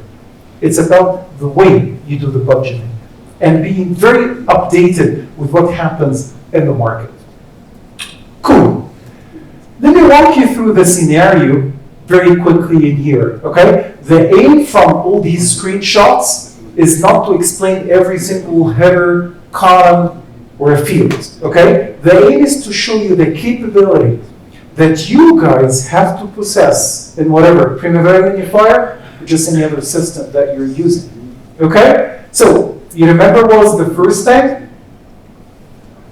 Are we good with the time? Is it good? 15? Give or take? 30 minutes over? All right, so yeah, I'll try. What time is that now? Okay, 15 minutes, that makes it 6 p.m. Yes. Oh, for Ben, he can come after 15 minutes or 20 minutes. It's okay. Yeah. All right, so what is the first thing? Set up the cost sheet of the project, correct? What is the cost sheet? That thingy.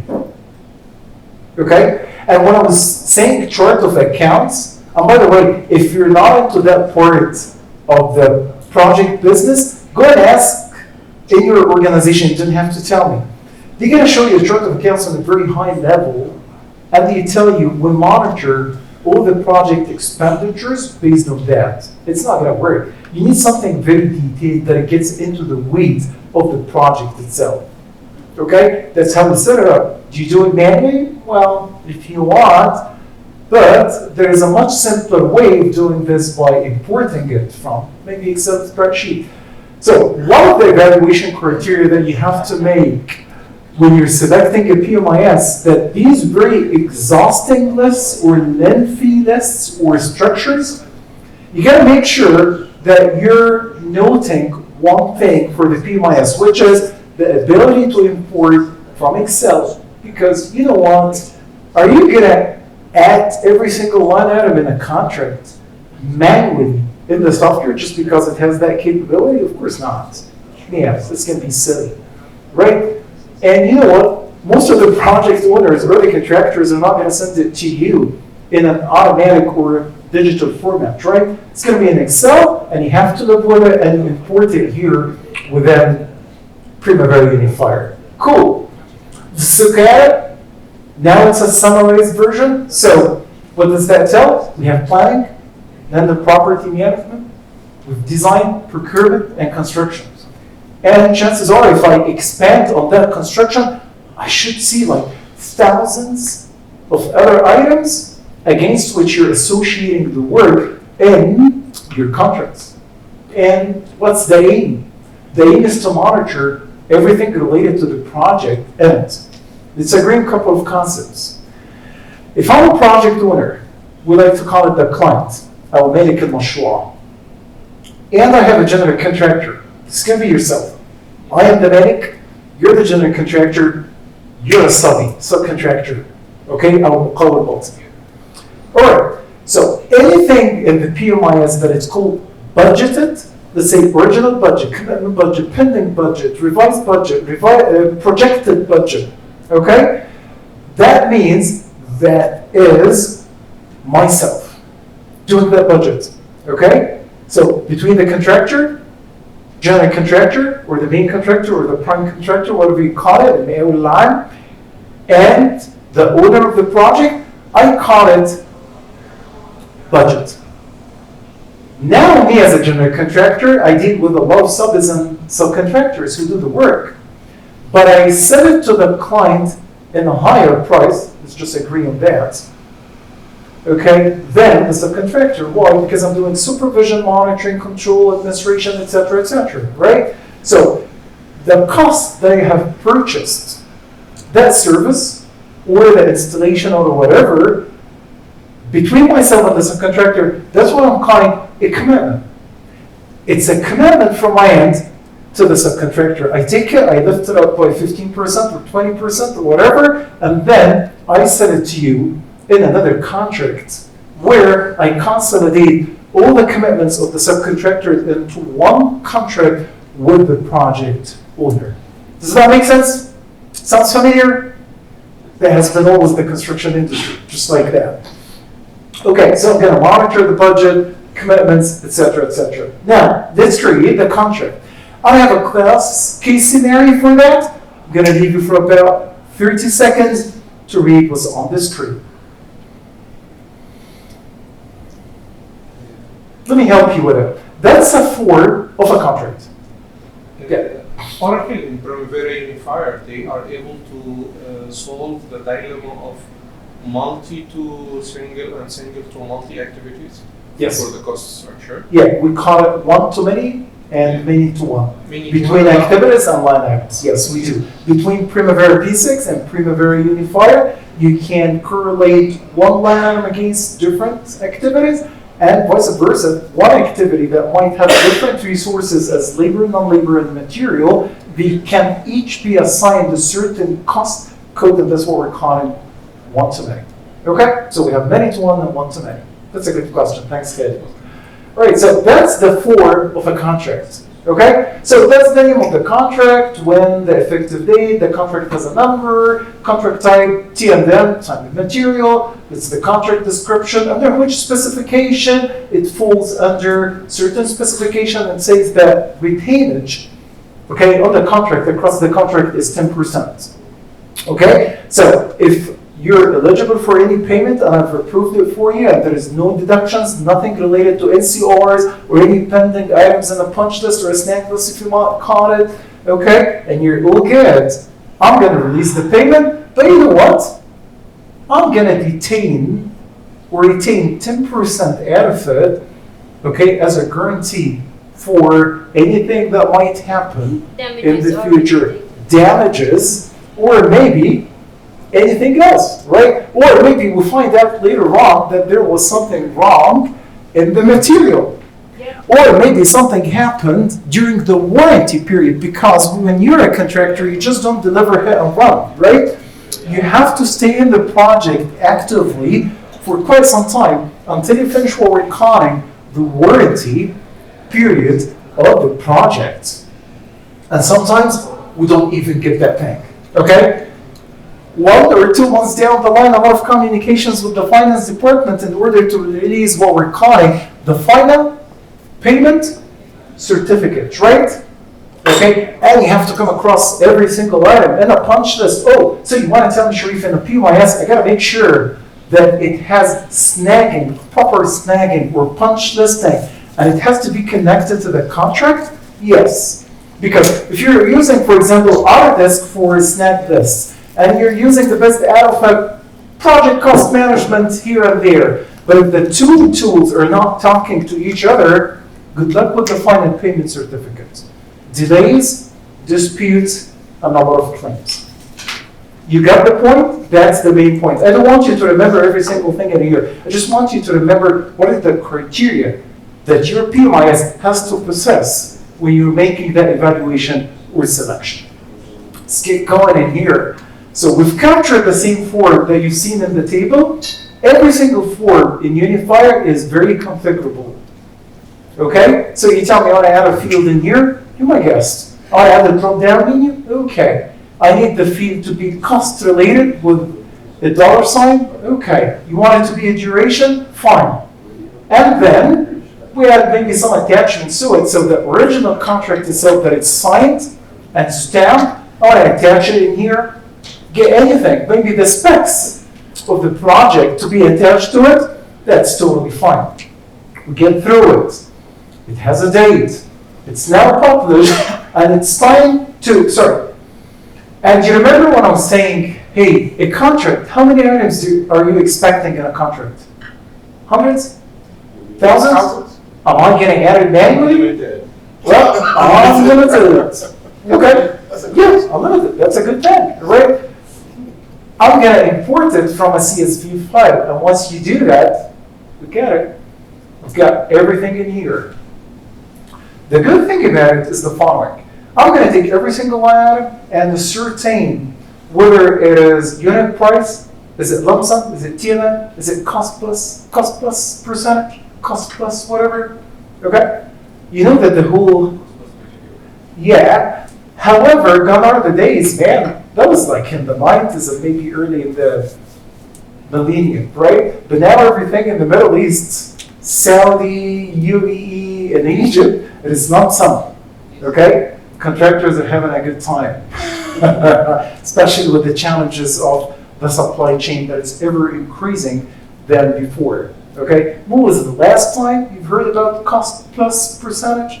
Probably that's happening in small items, scope items, right? You're building your own villa on the northern coast, okay? And you get a contractor to do that work for you, and you just pay an extra money on top of it, right? But it's not happening in the mega or giga projects, okay? It's kind of disciplinating or outdated contract mechanism in these projects. Good. Yeah. We have to finish. I still have one time. Did I get one time? Okay. Okay. But neither Ben nor Better is here yet. They're coming. Okay, when they come, I'll start counting them. Okay. Alright, so now the contract. It's just not a form, right? A contract needs to be approved. So it has to follow that workflow that you were talking about. Cool. Get me on a workflow, submit that contract. I have submitted. Does that mean that it's approved? No. No. Someone has to review it and approve it. So I'm going to open it, look at it, look at the dates. I'm going to look at all the attachments available into that contract, make sure that it's good. And yes, I can send it for approval. But also, if I want to let you know that I'm approving something, even though you're not participating in the approval, I can CC it to someone for their information. Cool. Oh, what is this? Sure. Can you look at the screen and you tell me what happened as I'm approving? So I have the authority within the workflow. I'm sure Raphael is the designer of the process, and you put Sharif as the super duper power of authority in approving the workflow. But something happened as I'm approving that workflow. Look at the screen and tell me what it is. usually إذا عندك بروجكت تعطي البروجكت مانجر أماونت تقول له هذا الليمت حقك. Thank you. في سعر ثاني أعلى لكن البروجكت مانجر ما يعرف. Thank you. احتياطي. Very close but no cigar. So, you remember what I was saying, the maximum threshold of approving something is exceeding what's happening in the real world. Yes, Sharif, from automation perspective as a PMIS, he can approve. But if that approval does not fall within the allowed or permissible range of approval, that it's somewhere written in the contract, and that's what's going to happen in the real world, guess what? The PMIS system has to stop you and tells you, Sharif, you're breaking one rule. And that rule is part of the workflow. I got you. because the current value is $513,000. Guess what? You cannot approve anything. Don't worry, you're the one who's going to approve, but you cannot approve with more than 325,000 bucks. But usually it will go to second approval automatically. That's an extra thing on top of it. Thank you. So when that happens, it's either you go back and check what's happened, what's wrong, or you have to have what? It's going to go to someone else? What does that mean? So you mean that the workflow has to branch out to other people? Mm-hmm. You know what do we call this? Conditional routing. So if I don't have the power of authority to approve something, the workflow has to go in parallel to a person who might be the CEO himself or the CFO who can approve that. What do you call it, Sharif? It's called conditional routing. And we have this in the workflow. Make sure that it's available on whatever the PMI system that you're evaluating. Can I hit the approval after I check and do whatever? Well, okay, now I'm checking what is the source of this. So that's the formula, where the revised budget is this and that.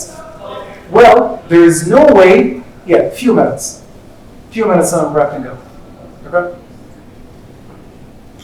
So, last but not least, I know guys who want to spend the time with me, but well, they're between, it's not coming from here, it's not deep down, I got it.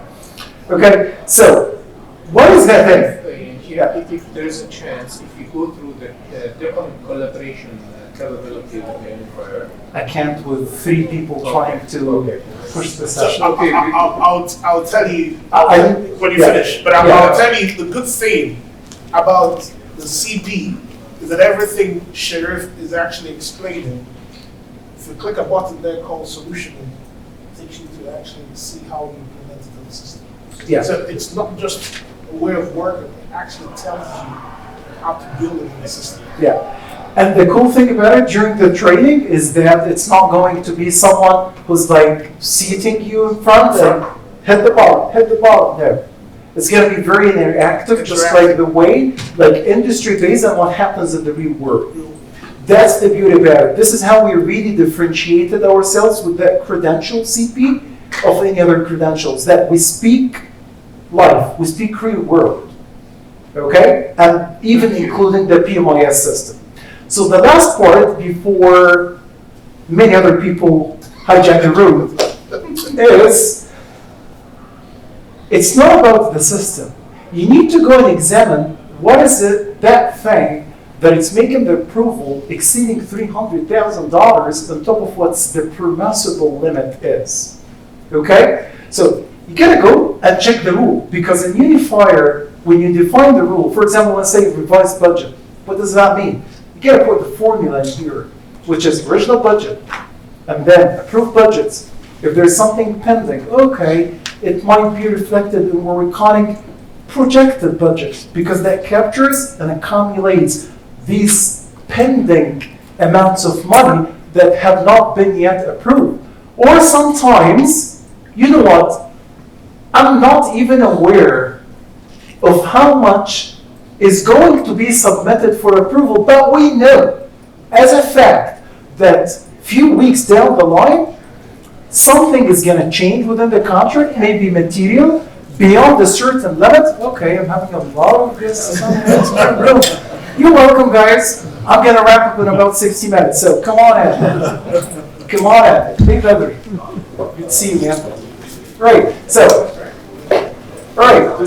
we need to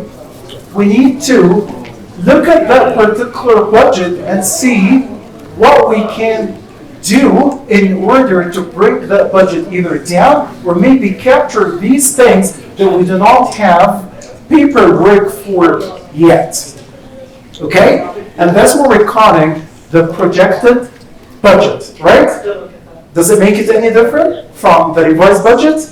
Yeah. Okay, so you tell me again, what is the revised budget of a project? My students are good. My students are good. You gotta remember. Okay, so I have an original budget at the beginning of the project, right? I sit on the table, negotiate with my bidders, who are the qualified general contractors, and guess what? The cheapest of all offers still not yet hitting my original budget, for whatever the reason is. I sit on the table, negotiate with them, I try to bring the cost down, and it's not happening, right? So I need to submit a budget change. If that budget change gets approved, you get to add this into the revised budget. So the revised budget is the original budget plus the approved budget, which happens and occurs throughout the project life cycle. And you know what? Sometimes it happens all the way in a construction project until the final payment certificate, believe it or not. Okay? Because construction is very fluctuating. And sometimes there are payment terms and conditions in a construction contract that might bring in the contractor to be entitled for cost impacts and changes in the project even during the warranty period. Okay? Make sure of that. Ladies and gents, thank you so much. My part started at 5 p.m., which is very challenging, right? That adds up to it. But thanks for the engagement, for the collaboration, and I would love to see you again on any of my presentations during the day. Thank you. Thank you, Sheriff. As I explained earlier, PMI-CP is a very heavy content course. It's not. 75% of the content is brand new, so it's not a revision of PMP.